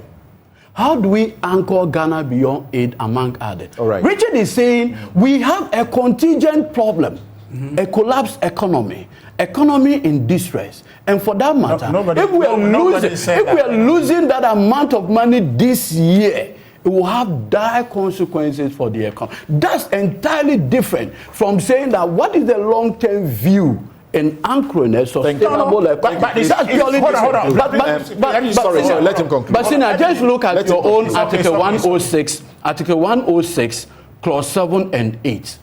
This puts the president power relative to assent and refusal and what he ought to do. That's right. When it is transmitted to him, it has not yet been transmitted to him. Pending suits, I do not see. Okay, as a bar. Thank you. Exactly. Yes. So, but you see, and Edwige, I think be advised in the matter that this law has far-reaching implications. And so, therefore, there is no haste in trying to sign that law without making sure all reasonable consideration are taken into account, which is why it's right for the president to encourage all of us to wait, because really his position with respect to the act that is being proscribed is manifest. No. He is opposed to it. His party is opposed to it. I am opposed to it. All of us of the liberal conservative stock, we are opposed to that. So and there's no arguing, please. There's no arguing the point. But to legislate something in a space that is shared not only by you, by other people. We live in a global village. You have to address all the sensitivities that obtain in that space. So please don't, because of your parochial political interest, railroad all of us into taking a hasty decision. And I think that the president is right today. Posterity will remember him for making this cautious step in moving towards signing this law if eventually all of its measures are deemed to be constitutional and does not offend people's rights by the Supreme Court. And that's where the final line is drawn. So I want you to be advised by that. I am not. See, that's your choice, because it's your political interest to refuse to be advised. The point is, I didn't know, please. Looking at the conduct of the president in passing the e-levy law. The matter of the Attorney General having made input, Attorney General is not infallible. So please. The principal legal advisor. So you are trying to say, what's your problem? Sorry. No, but you know the law better than him. I'm not saying me. And then we take a break. I'm not saying I'm not saying that I know the law better than Attorney General. So I am just telling you that the fact that he made input doesn't mean that that law is foolproof. We have passed laws in this country. In fact, the very constitution that we have here, the people who made it or who sat in the Constitutional Assembly to draft this, were they not learned people? Don't they know the law? But then we are sitting here canvassing that constitution should be reviewed or should be amended. Is that not the case? So you cannot say at any material moment that a certain law is foolproof and therefore Attorney General made an input, so that law is completely infallible. You can't say that. Definitely. So on the basis of that, the Supreme Court in our construct is a final authority. Okay. Notwithstanding the Attorney General, the Supreme Court is a final authority. Right. So let them have their say on the matter. What verdict they return will inform what direction we proceed as a people. And I think that that's right. Okay. The only group of people in this country, Samson, just briefly, the only group of people in this country, the only group of people in this country who are opposed to an obvious illegality, for me, once that have been demonstrated, is the NDC insisting that an illegality be committed by the president, going ahead of the Supreme Court to sign the law, which must be reviewed by the Supreme Court. So please, if you don't have any issue, thank you very much. No, Richard, and don't be politicized. Let's not get something that is. Oh no. Thank you. I'm not personal about it. Thank you. But they are trying to now let me do this. I need to take a break, Richard. Thank you. I need to take a break, but I'm taking the break on the note of Prof. H.K.C. Prempeh, 1 minute, take on this. Prof, is the president, running ahead of himself by the comments that he has made? And is he abdicating his constitutional obligation? The law is clear. Article 106. If the bill is brought to him, he has 7 days within which to indicate whether he will assent to it and will go ahead to assent to it, or he will not assent to it. And if he is going to refuse to assent to it, he has within 14 days to state in a memorandum to the Speaker the specific provisions of the bill which, in his opinion, should be reconsidered by Parliament, including his recommendations for amendments, if any. Why does he do this even before the bill comes to him?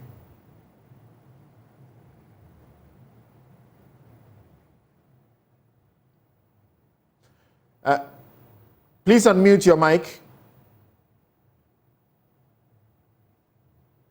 Let me also commend you for bringing some good balance to this conversation, and by inviting my good friend Dr. Arthur Kennedy into the conversation. I very much enjoyed his characteristically thoughtful comments on the matter, and I think it was quite refreshing to hear him again on your show. Now, the issue of the presidential veto, and I think listening to Tamaklo and Richard on this, I don't really envy you at all for trying to referee this conversation between a social democrat who supports an anti-LGBT bill and a conservative who doesn't. Usually that's not how these things divide. But that is Ghanaian politics for you. And I think that one of the interesting points that Richard makes, which I think we shouldn't trivialize, is that when you are in opposition, it is easy for you to take the position that my friends in the opposition have taken. And when you are in government, then you can also, you cannot afford to take a narrow view of these matters. And this again reflects the difference between how a member of parliament would come to this issue and how a president would come to this issue. So a member of parliament who is concerned, elected from a particular constituency in the country, a small part space in the territory, concerned about a local electorate, can afford to take the most extreme views on these matters, completely oblivious of the big picture. A president, and this is why the veto is there, right? Why 106 is there. You would ask yourself, why would anybody framing a constitution give the president, one person, the power to overturn through a veto the decision that has been made by a collective body of 275? Is this person the only wise person in the country? Why do we give that person such awesome power? The reason is simple. When you are a member of parliament, you can afford to just cater to your narrow electoral constituency in your district, in your constituency. When you are a president, as we have, an executive president, who is both head of state and head of government, you have to actually bring to bear a whole host of issues when it comes to making a decision. And in fact, it is not at all illegitimate as head of state to be minded by the fact that we are also a member of a global community. We subscribe to certain norms. We are a respected member of that community. We invite into our space tourists. We invite into our space experts, diplomats. We send some out ourselves. So we are part of a community of nations that interact. So it is entirely appropriate for a government led by a president, to sit back and say, look, let me weigh all these considerations, right? Whether it's economic, whether it's cultural. I have much bigger stakes to deal with than you, a lone member of parliament, or you in the opposition party. When you are in government, things can change. So, and we've seen this kind of stuff before. Governments, people in opposition take a position. When they come to government, they say, well, we came to meet a different set of numbers, so to speak. So I think that we have to understand why we have in the Constitution a provision like 106. It is there as a check on overzealous legislatures catering to a small, narrow electorate in their constituency and getting carried away by that. Because Parliament is a public, institution. It plays, it acts in the open. The gallery is open to the public. People can play to the gallery. When the president is acting, it's behind closed doors. Why? Because then they can do it more reflectively, more thoughtfully. They can gather a lot more evidence, consultation from the ministers of health, education, whatever, and say, what is the thing about this bill?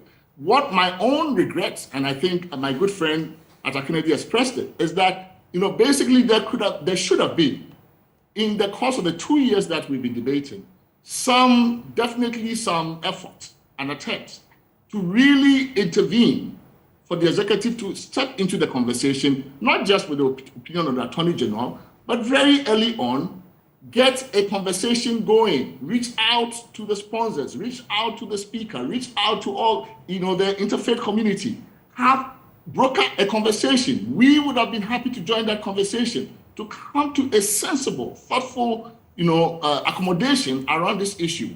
We can't just take very extreme positions on this matter. We have to come to an accommodation on this issue. And I think that the executive could have used what the Americans call the bully pulpit of the president, which is its immense influence and political resources, to gather us behind, a round table and said, look, I, in the end, have to worry about the country's image globally. I have to worry about, issues of tourism, diplomacy, and all these things. Let's have a conversation. And Thank you. Thank you very much, Prof. We take a break and come to ask the question once again. We are an independent country, are we not? 67 many years old as independent. But how independent are we? We're a country that has taken the top spot in gold production. The top spot in gold production in Africa. We are the 8th in the production of oil. When it comes to cocoa, we and Ivory Coast, just the two countries, contribute the world's, biggest percentage of cocoa production. But what is still wrong with us? We'll be right back. You're welcome back. This is Newsfile. It's your most authoritative news analysis platform. And here on Newsfile, we put Ghana first. And just share a couple of messages with you before we move on to our next issue, which we have to deal with very quick, and then go to ask the question whether or not the selection of Professor Naana Opoku-Agyemang as a running mate of John Dramani Mahama will translate into having a first female vice president for the Republic of Ghana. Prince Henry in Koforidua says, is Nana Addo building the National Cathedral for homosexuals? Why should Nana Addo be afraid to sign the LGBTQ bill into law if he believes in his own mantra, Ghana beyond aid? Does it mean that the pressure is on and that the LGBTQ is bound to happen, as Nana Addo told the entire world when he was interviewed by the Al Jazeera journalists? All right, so thanks for your message. This one from Anefi in Tamale, he says that we need to revive our education system. Nowadays, the kind of students we produce is very bad. No academic calendar, poor feeding at our boarding schools, and lack of syllabus in our basic schools. Ghana needs reform in the education sector. And Professor Agyemang, Naana Opoku-Agyemang is ready to champion that. Okay, so you have already started on that subject matter. Don Pino Malam, he says, in a country where we beg for everything from foreign donors, we should be conscious of the laws we pass. We ask to the extent of asking for support to fund our own budgets. So we may want to pretend to be our own, but as a matter of reality and fact, we are neo-colonialists. Our fingers are in the mouth of these same people who are opposing the passage of the anti-LGBTQ bill. So if we have balls, begin to think and act as human beings God created in his own image, and just like the Westerners, maximize the use of your abundant natural resources and stop begging to feed yourselves. All right, so thanks for that message also. This from your colleague and friend, Samson Frederick. He says, I entirely agree with Godwin Eduji Tamaklo's views. I don't understand the argument that religion is being abused to force someone. What the IMF and others are alleged to be threatening is it not using economic power to prevent a sovereign state from enacting laws that governs its geographical jurisdiction? The president should go ahead and sign and let the people who have issues contest it in the Supreme Court. That's how we develop the law. Thank you for that as well. Kingsley says that the professors are just confused and are not making any serious and cogent arguments based on any data or law. You are refusing to listen, that's what you're saying. That's not the best way to disagree with someone, especially when they have used specific law and facts to argue. He says, in fact, they are just relying only on the narrow human rights thing. If all of us are allowed to exercise our rights just the way we want, then it should be easy for cocaine sniffers to advocate to all of us to do same. The economic argument by the Ministry of Finance is erroneous. Please get Professor Bokwing's view on this. Okay, so we have heard Professor Bokwing and his group, the Advocates for Christ. Actually, there's some of the research that they have done that I have just shared in this discussion. All right, I think I could take a pause here, even though I see many more of your messages. We shall read some of them again subsequently. And this show is brought to you by the candid sponsorship of Bank of Africa, strongest group and closest partner, MTN, everywhere you go. Ashesi University, educating ethical and entrepreneurial leaders for Africa. Robert & Sons Optical Services, your comprehensive eye care service provider for 33 years plus. My Way Insurance, dial *165# on MTN to join My Way today. Syntex Tanks is strong, it's tough. Flamingo Paints, simply superior. Now, let's get to some other issue somehow related to the exercise of our independence if we are really 67 years old and independent. And my guests you have been listening to over the period, Professor H. Kwesi Prempeh, Executive Director, Ghana Center for Democratic Development, a constitutional expert and law teacher. Dr. Arthur Kobina Kennedy, his physician, political activist, and chair, MPP Communications Committee 2008 campaign. He was credited as the man who has the best ideas in the presidential race, but didn't have the pocket to support it, so he got 1 vote. Godwin Eduji Kujo Temeklo is Director Legal, Directorate of the National Democratic Congress, and Richard Anyagba is Director of Communications, the New Patriotic Party. Now, let's start with Dr. Arthur Kennedy one more time.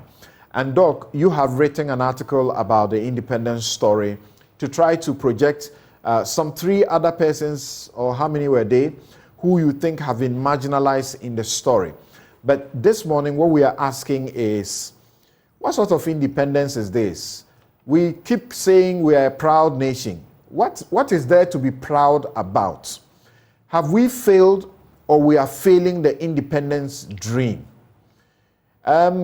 Countries have just come from a country known as a desert, and they are now the world's most visited.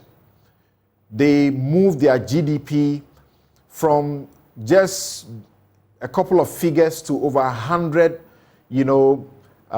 billion plus. They are doing a green economy.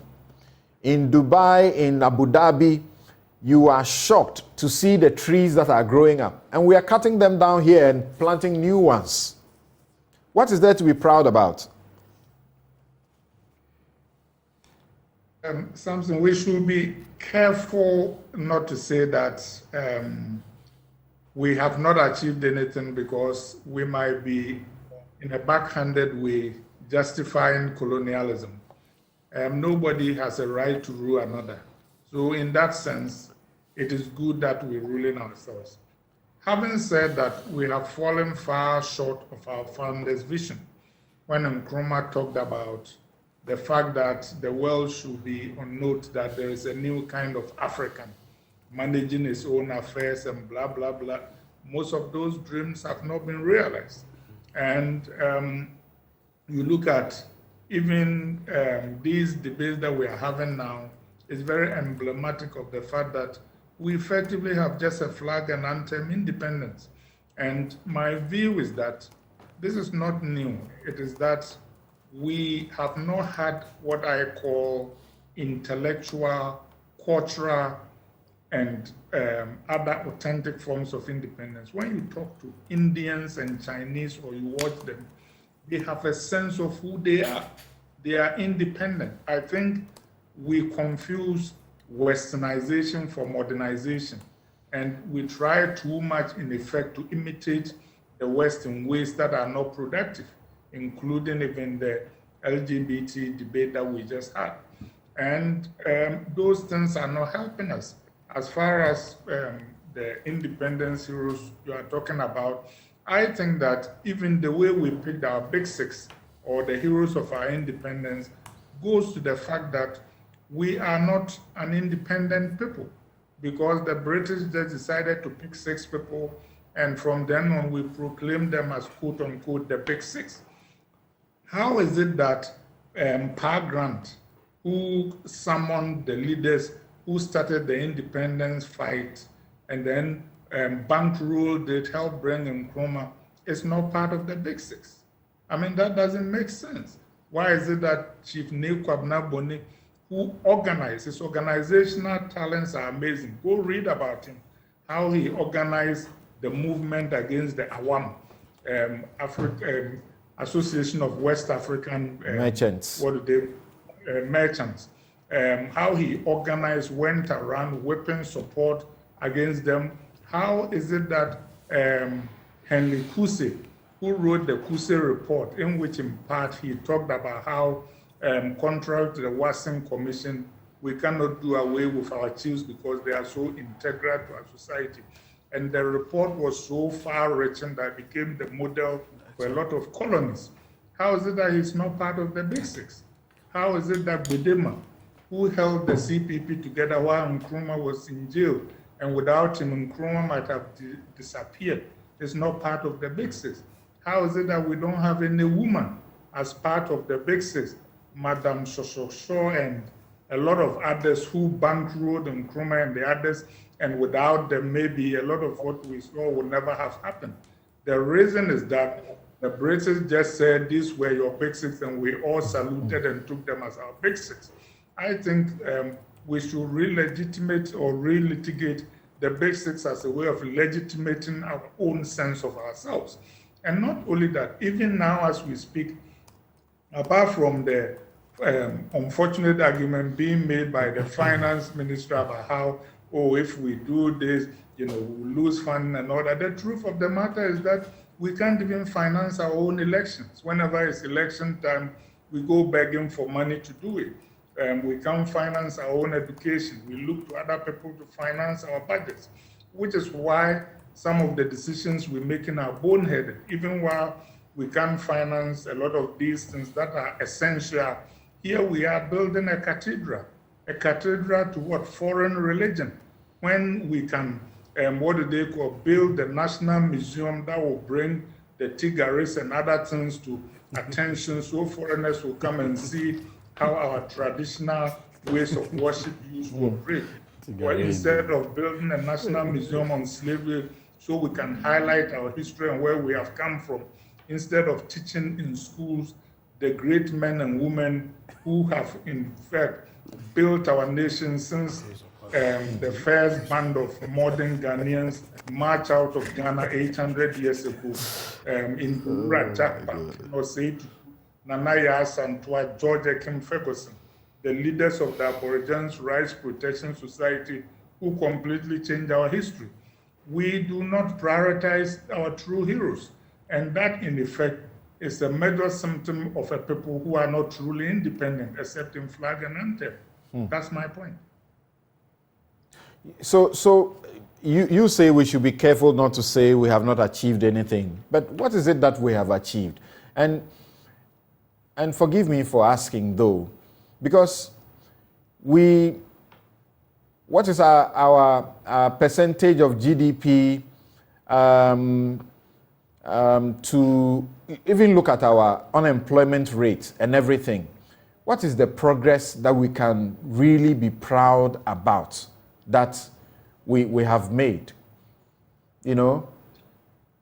Well, the progress we have made is not in economic terms. I think that's where we missed the point. Ghana's independence was fundamental to the emancipation of the black man. At least on 6 March 1957, among those people who were in Accra was Martin Luther King Jr., coming from the stint in the Birmingham jail.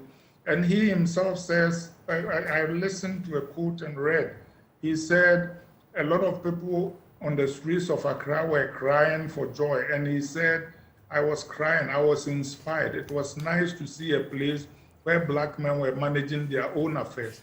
And Kumah's foundational leadership of African unity, his transformative speech, the fact that a lot of Africans in Europe were claiming that they were Ghanaians. We should not underestimate the psychological and cultural impact that we had on the emancipation of the black race and all oppressed people.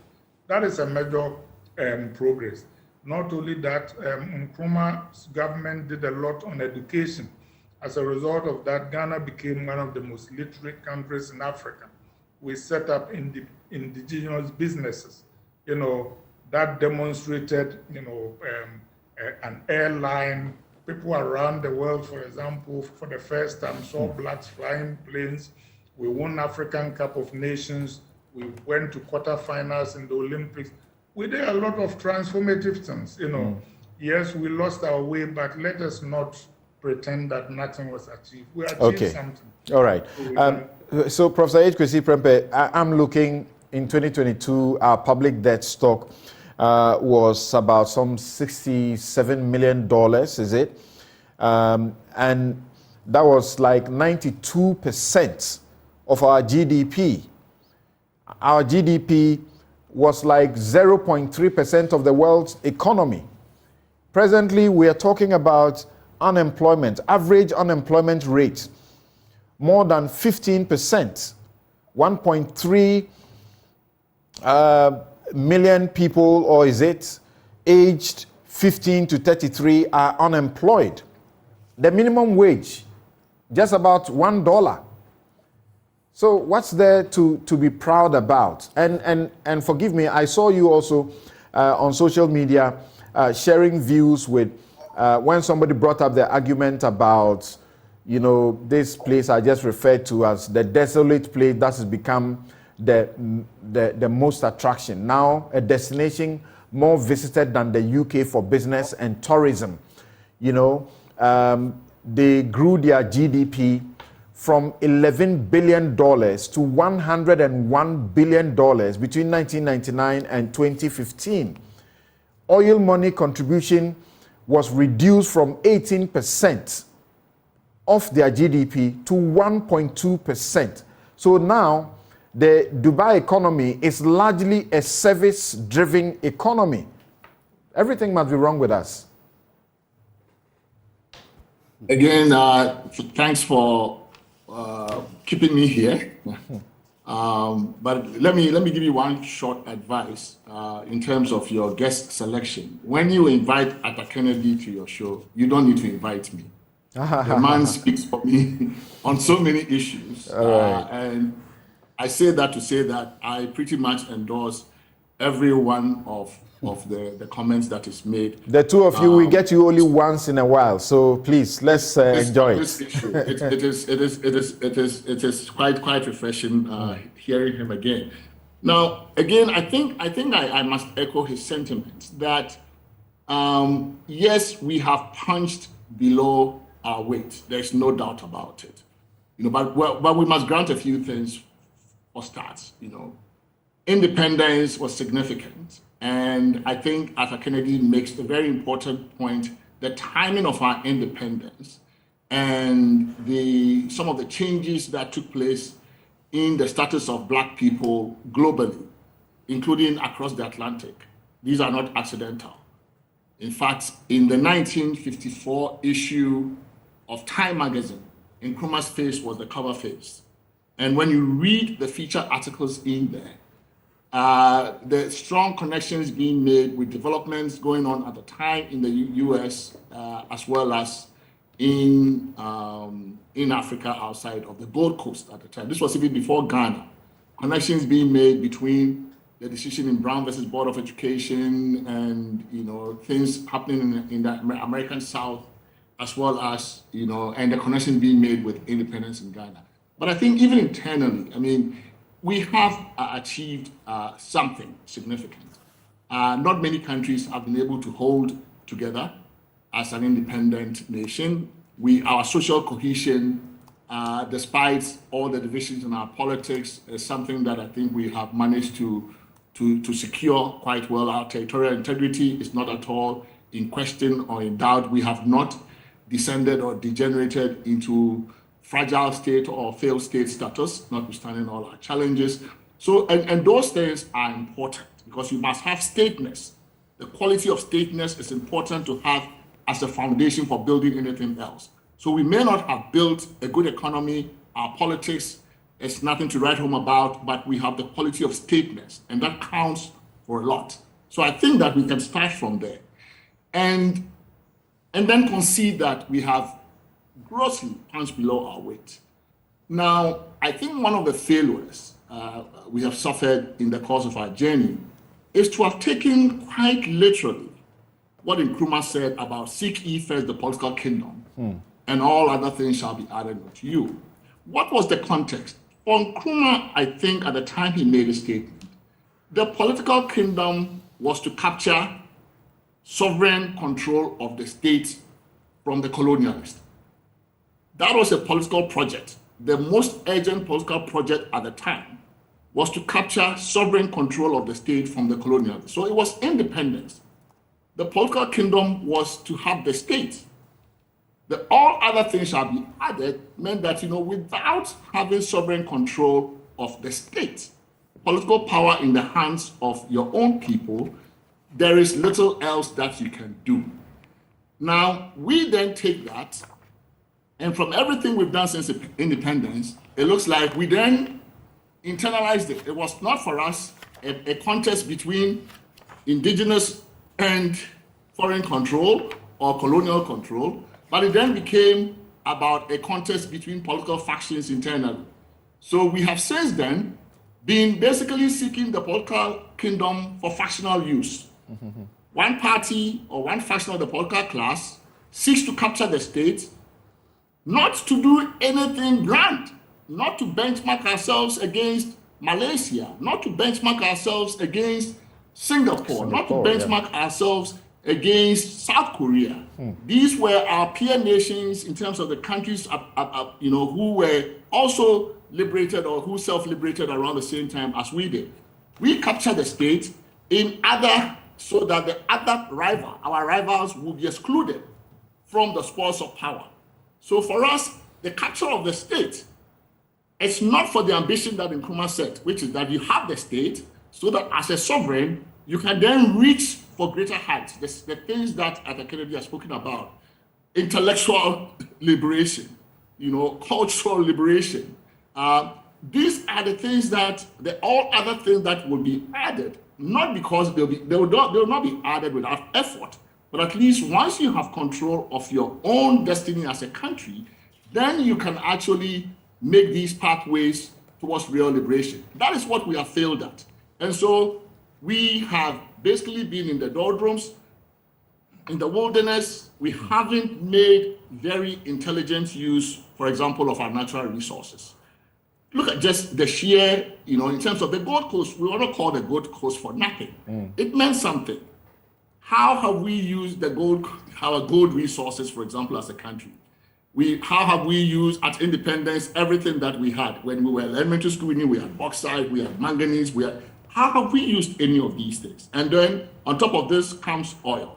So basically, we have not really liberated ourselves. We have not understood the essence of Nkrumah's seek ye first the political kingdom. We have seen it only in very parochial, provincial, sectional, inter-party, rivalry terms. And that, I think, is really destructive. If the benchmarking we're going to do as a country is between NPP and NDC, then we're not going to go very far at all. The benchmarking we ought to do is the one that South Korea did, looking at its former colonialists and saying, we really have some ambition here. We need to prove to the Japanese that we too, we can do this. We need to prove to the North Koreans that we can do that. The Singaporeans, Lee Kuan Yew had to prove to the Malaysians, they were actually independent together with Malaysia. The Malaysians sacked them. They thought this is just dead weight. They're going to be a burden on us. Right. They had something to prove. What do we have to prove? What are we trying to prove? Right? We make hollow noises about sovereignty. We are free country. What do we have to prove? By passing an anti-LGBT law is how we express our sovereignty. That's a fairly hollow one. Exactly what does that mean? Right? We need to get serious about the business of nation building. Okay. We need to get ambitious. We need to find a place in the sun. Most countries that do well want a place in the sun. They are driven by huge ambition, grand ambition. Not this, very, mediocre NPP versus NDC kind of fight. You did that, you two, we did that better than you on this one. We see this picture. We are tarring this road, and you are here. This is 2024, for goodness sake, right? So I think we've set our sights too low. The ambition is too low. We've punched below our weight. Too much mediocrity. We've settled for too little. Even our politics hasn't matured. Just look at our politics. Look at our political parties. Where is the maturity? Look at the quality of our discourse. Where is the maturity? All right. And these are things that make nations. These are things that make nations, not just this perpetuative independence. You go on a march every 6 months and you say you're independent. Thank you, Prof. So that's called. Right.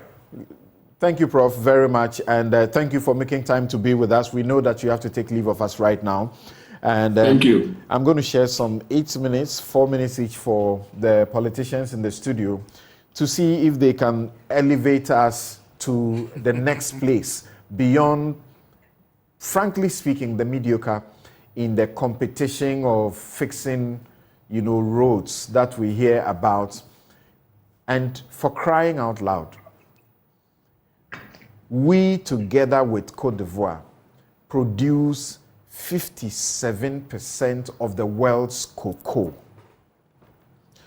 We top Africa in gold production. We are 8th in oil production. And yet, like I mentioned earlier, our public debt to GDP in 2022, 92%.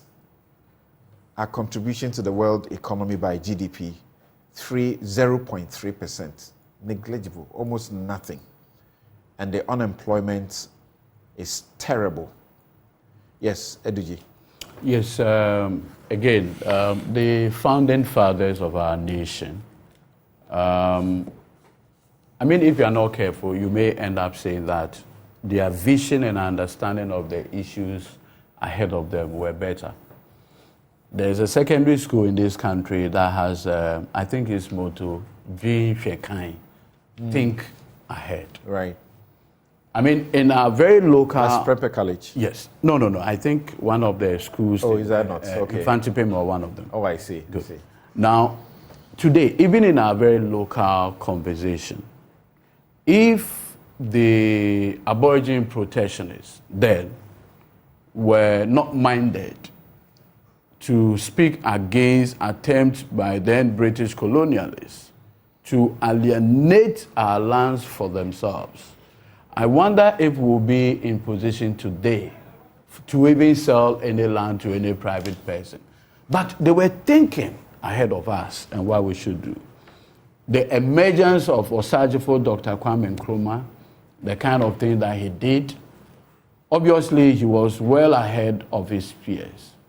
I think one of the things that I've militated seriously against our development maybe is how fragmented we are. The fragmentation had really not helped in consolidating power. I strongly believe that the U.S. is what it is today, also because of the nature of the federal state. We are scared now. Part of the reasons we are hesitant to approve the LGBTQ bill, anti-LGBTQ bill, is that we stand to lose $3.8 billion annually. This country is unable to account for $3 billion. So I'm coming there.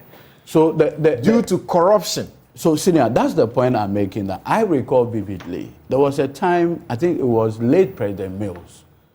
David Cameron and co were putting pressure on a similar conversation around LGBTQ or something.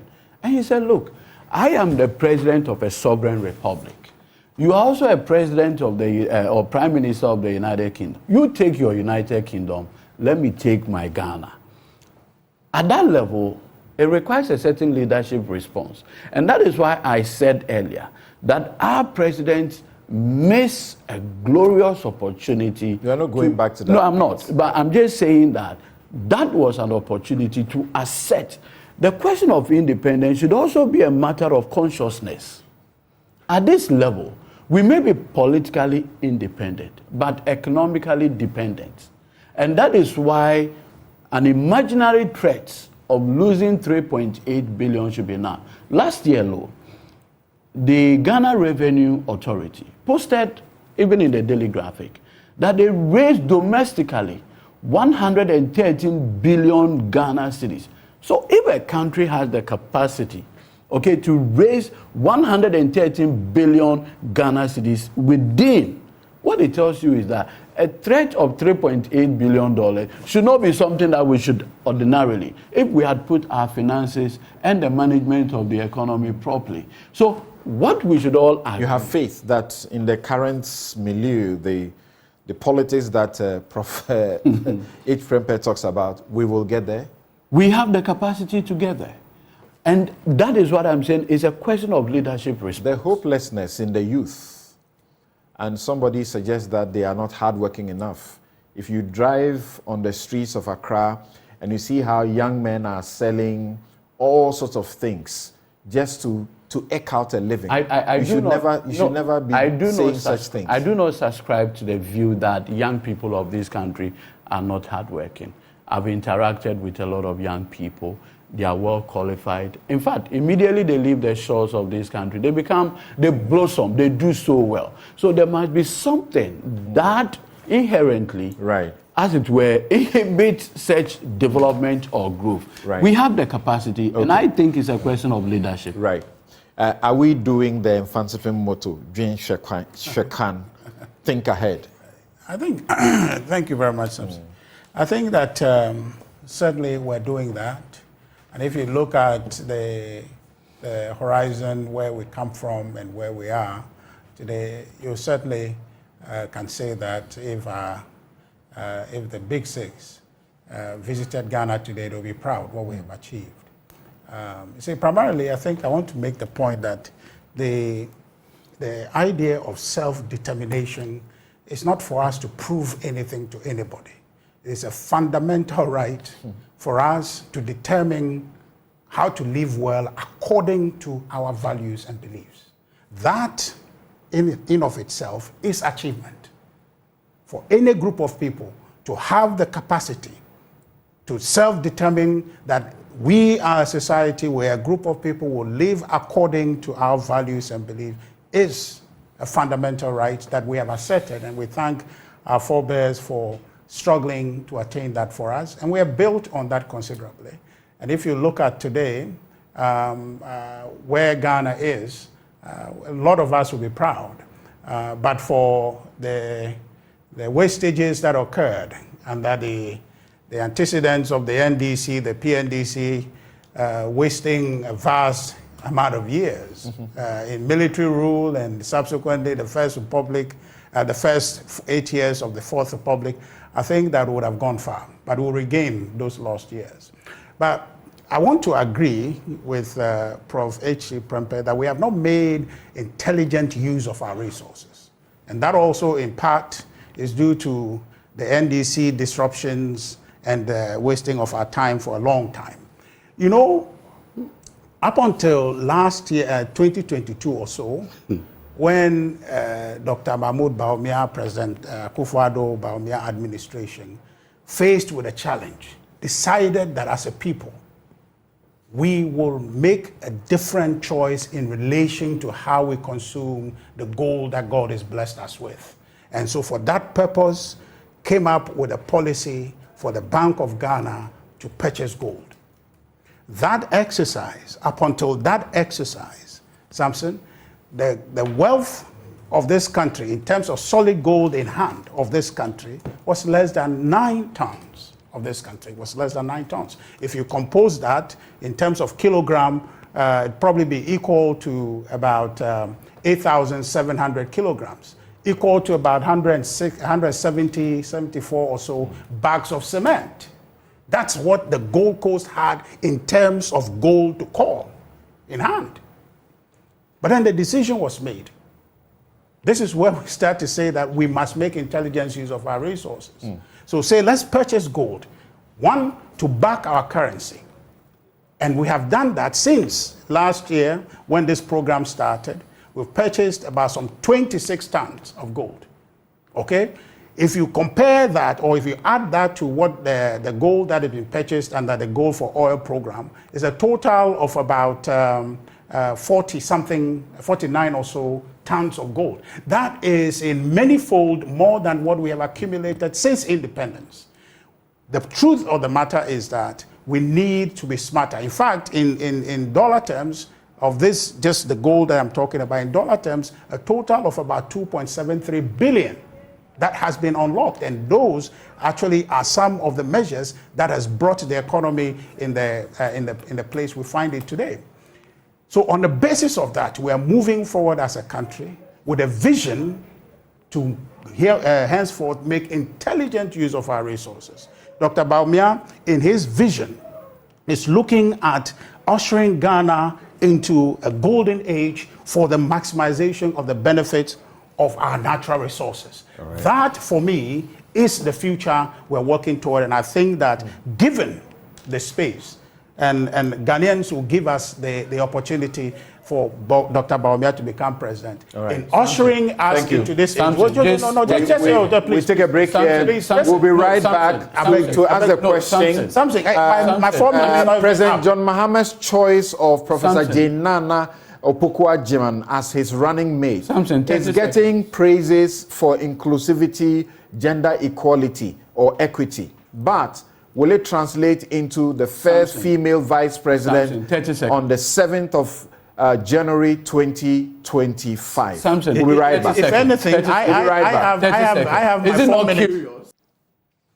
You're welcome back. This is Newsfile. It's your most authoritative news analysis platform. And here on Newsfile, as always, we put Ghana first. And my guests have been Professor H.C. Prempeh, Executive Director, Ghana Center for Democratic Development, a constitutional expert, Dr. Arthur Kennedy, physician, politician, activist, and chair, NPP Communications Committee 2008 campaign. Godwin Eduji Kujo Tameklo is Director, Legal Directorate of the National Democratic Congress, and Richard Ahiyagba is Director of Communications of the New Patriotic Party. Just a couple of messages, then we continue to ask the question whether or not the nomination or appointment or selection of Professor Jane Naana Opoku-Agyemang once again by the presidential candidate of the NDC, John Mahama, will translate into votes as much as it has translated into praises for inclusivity, women at the top. Proverbial Twitter, that's Kofi Amwa. You say, what makes the president so special in this anti-LGBTQ bill and its threat to cash? Should it be passed? It's because he was the only one who said, Yetisikaso and Ghana beyond aid.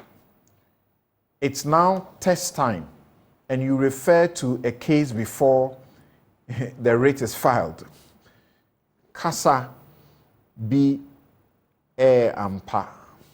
All right, that's what you meant to say. Kofi Amwa says, how can the Supreme Court of Ghana adjudicate on a bill that is not yet law? Well, that question has also been raised. But read the particular provisions. They can adjudicate on a law, and they can adjudicate on an act by someone, a conduct by someone that is said to be inconsistent with the Constitution. E.A. Boateng says, we can call the bluff of the multilateral institutions by refusing to be stooges, by being honest with ourselves and asserting ourselves back into history as our forebears did, not by regulating love. It's an unfortunate waste of everybody's time. Peter Doe Jr., Ghana's Supreme Court indeed, the weakest among the three arms of state. So for Akufo-Addo leaving his constitutional responsibility to Supreme Court is telling. Didn't he sign the e-levy bill whilst the case was pending in courts? I disagree that the Supreme Court is the weakest. It's not. Perhaps they have held us together all this while. Perez Ewenam says, it's interesting, the CDD boss hasn't realized that the new bill hasn't repealed the existing law, which criminalizes all the other conduct he said heterosexuals do. And Charlie, is that I am Charlie. He says, Ghana is an independent and a sovereign country. If we should let foreign entities dictate to us the kind of laws we should pass and not, then very soon we won't be able to pass laws to protect citizens and resources if the laws don't serve the interests of the foreign entities. Someone has asked the question, you have laws against Galamsey. Have you succeeded yet? Tell the foreign people that about that. Thank you very much. Now, on this occasion, I'm going to begin with my guest in the studio, and to begin with Eduji Tamaklo. People have said, you chose Professor Jane Naana Opoku-Agyemang the last time, and she didn't add much to your ticket. The women groups and advocacy groups all praised the NDC for putting a woman at the top. Very first time in the history of this country.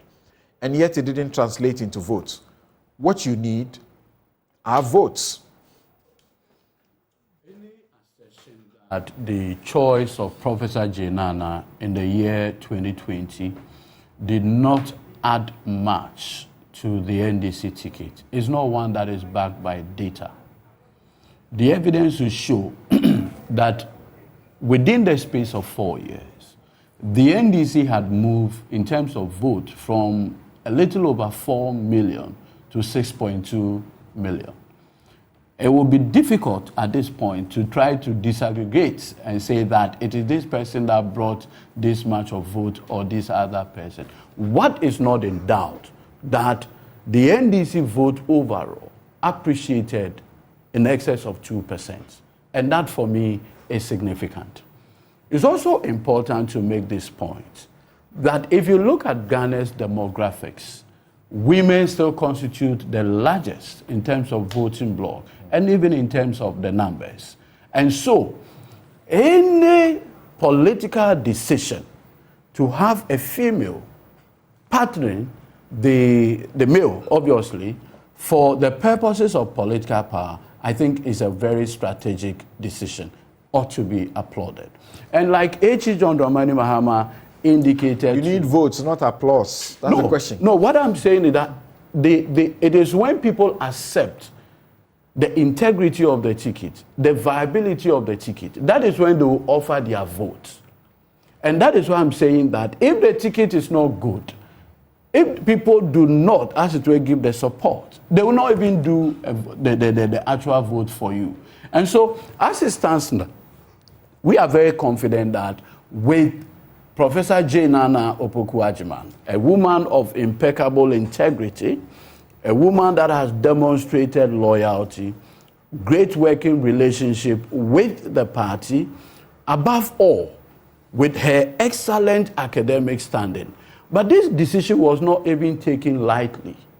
What H.E. John Dramani Mahama did was to engage the services of internal and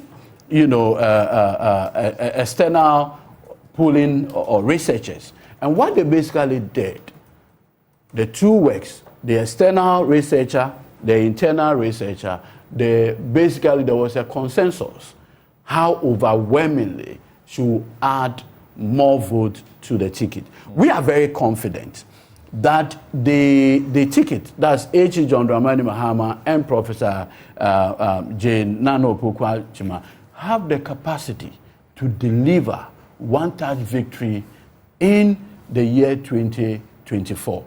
We are not saying that because we believe... You had the same confidence the last time, right? Notwithstanding. And you see, what is the history? In the year 2008, Mr. Akufo-Addo presented Dr. Mahamudu Bawumia. They were roundly rejected.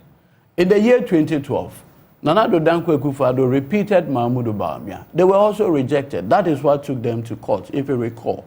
And so it is not the case that a ticket instantaneously must deliver victory. Right. There is veritable evidence, and like I've just demonstrated, but we are very confident that in 2024, regardless of whatever it is, we are going to win the election. And by the grace of the Almighty God, Professor Naana Opoku-Agyemang would have that enviable record of becoming the first female vice president of this republic. And it is something that we can do together. Richard, Professor Opoku-Agyemang says that, I am not one to take lightly the confidence reposed in me. Neither am I oblivious of the national decay and widespread despondency in our beloved country. I express my absolute readiness and commitment to partner His Excellency John Dramani Mahama to serve the people of Ghana with integrity, dignity, truthfulness, hard work, and patriotism to reposition our dear country as a beacon of hope and opportunity. The NDC has been projecting integrity, dignity, truthfulness, hard work. They say there is no mud that the NPP can find and throw at her. So you are in trouble. You know, Eduji like complete energy when he was talking about this matter. Because, why? We knew the NDC was losing this election with the selection of His Excellency John Dramani Mahama as their flag bearer. But what sealed it for them was the re-nomination of Professor Naana Opoku-Agyemang as the running mate. All it is that they have brought forward the old, the rejected, that which did not prove acceptable to Ghanaians, and so therefore was rejected. And so, energy, that's similarly. Oh, please. No, hold on. Wait. I didn't invite. We just may have the opportunity to say the last word. The point is that they have nothing to offer. The last time they tried it, their vision was roundly rejected. But for me, I like to, in expressing my eternal support for female participation in our politics, to say that yes, it's okay, it's a good idea to bring women along, but it's not sufficient when the emphasis is not on, I want to be very careful here, when the emphasis is not on adding value. Because we know that the former Minister for Education, when she was there, the catastrophe she left was mind-boggling. It was under her that even chalk was hard to come by in this country. It was around when she was minister that it was difficult even to get our kids chalk to write in the classroom. And so all the matters related to the reversal of established education support policies relative to the teacher trainee allowances that were rolled back, I don't see her coming with any vision. You don't have a vice presidential partner yet, and it is suspected that your vice presidential person will come from people who are already deep in the politics, and they'll be mad. No, I mean, it's not a question of mad. As for mad, you can, even Jesus, right? Even Muhammad, people found mad on them to throw. So it's not even a question about that. It's about the person's performance and track record. Okay. This track record we are talking about exudes no confidence. It's one that was rejected, and so therefore there's nothing to write home about. But he just told you. To that. Akufo-Addo Bawumia rejected how many times? Is it forgetfulness? No, just hold on. I'll tell you more plainly. Talk about 2008, President Akufo-Addo's loss. Is it anything comparable to NDC 2016-2020 loss? Zero. But they made a recovery at the last time. Hold on. There is no comparison in that. Even their best performance in terms of losing is nothing close to the margin with which President Akufo-Addo lost the two elections. Okay. So that is not even a comparison to be made. I've just about but 5 minutes to share between my guest on. So let me just make the point to you.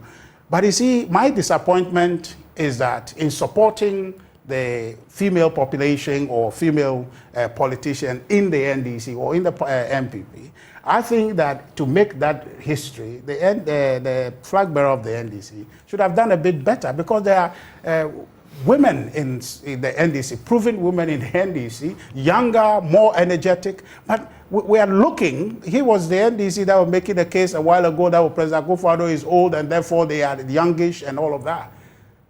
Lawyer Marietta Brew, relatively young, energetic. Madam Hannah Tete, where is she? Energetic, proven, where is she? My old sister Anita DeSoso, young, solid. Where are these people? Why does he feel that he must be stuck with the generation that has gone behind and a record? Sorry. Thank you, but I'm running out of time. Let me get my guest some minute each or so. Now, Professor H.Kwesi Prempeh, of course, Professor Na Afali Sakifio was the first to be nominated a vice presidential candidate, and then Bridget Jubbonuku also was a nominated, appointed vice presidential, candidate. But when it comes to the two major parties who have the potential to form government, this is the first time. From where you sit and the advocacy you do, how does it look? Well, I think the flag bearer of the NDC has basically done what in the clip I think Joshua Alabi of the NDC was saying, that this for him is the best selection for this election, right? So basically stay the course. It's a safe choice. It doesn't basically ruffle feathers in the NDC any further.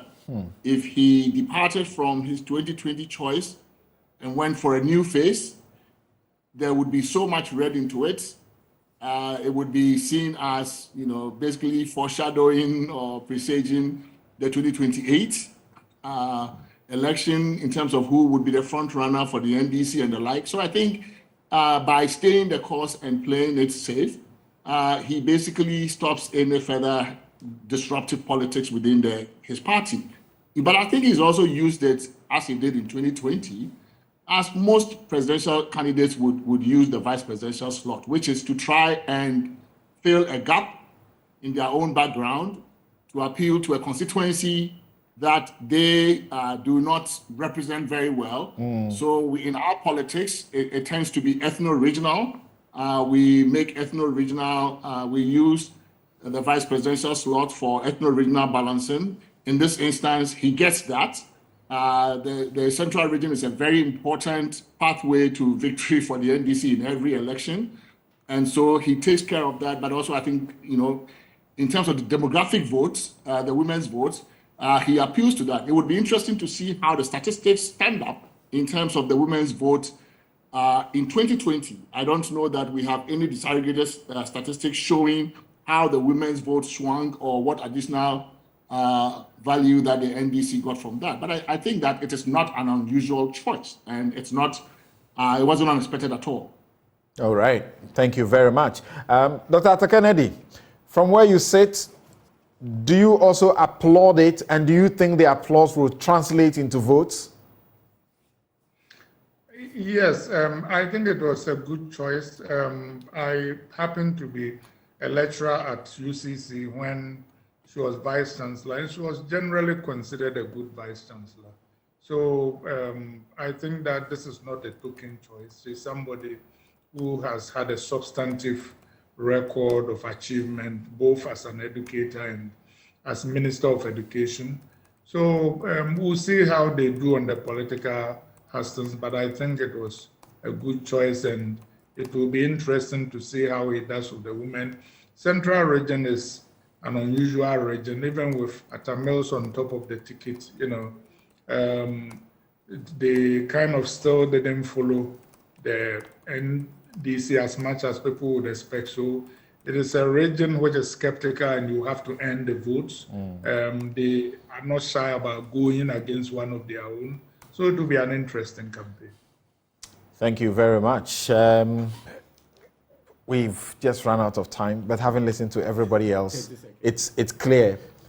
It's clear, apart from the NPP's representative in the studio, it's a good decision. There is overwhelming consensus on this table that the choice of Professor J. Naana is the best choice under the circumstance. And we have factored all the demographics, the geopolitics of this country, and we are very confident once again that we'll win. I think that Richard Ahiagba should have the benefit of reading Dr. Arthur Kennedy's book, Chasing the Elephant into the Bush, The Politics of Complacency.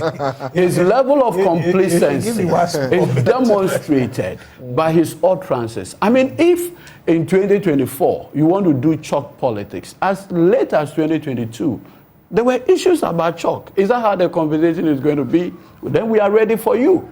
More than ready. All right. Thank you very much. My guests have been Professor H. Kwesi Prempeh, Executive Director, Ghana Center for Democratic Development, CDD, Dr. Arthur Kennedy, physician, political activist, Godwin Eduji, Kujo Tameklo, Director, Legal Affairs of the National Democratic Congress, Richard Ahiagba, Director of Communications of the NPP.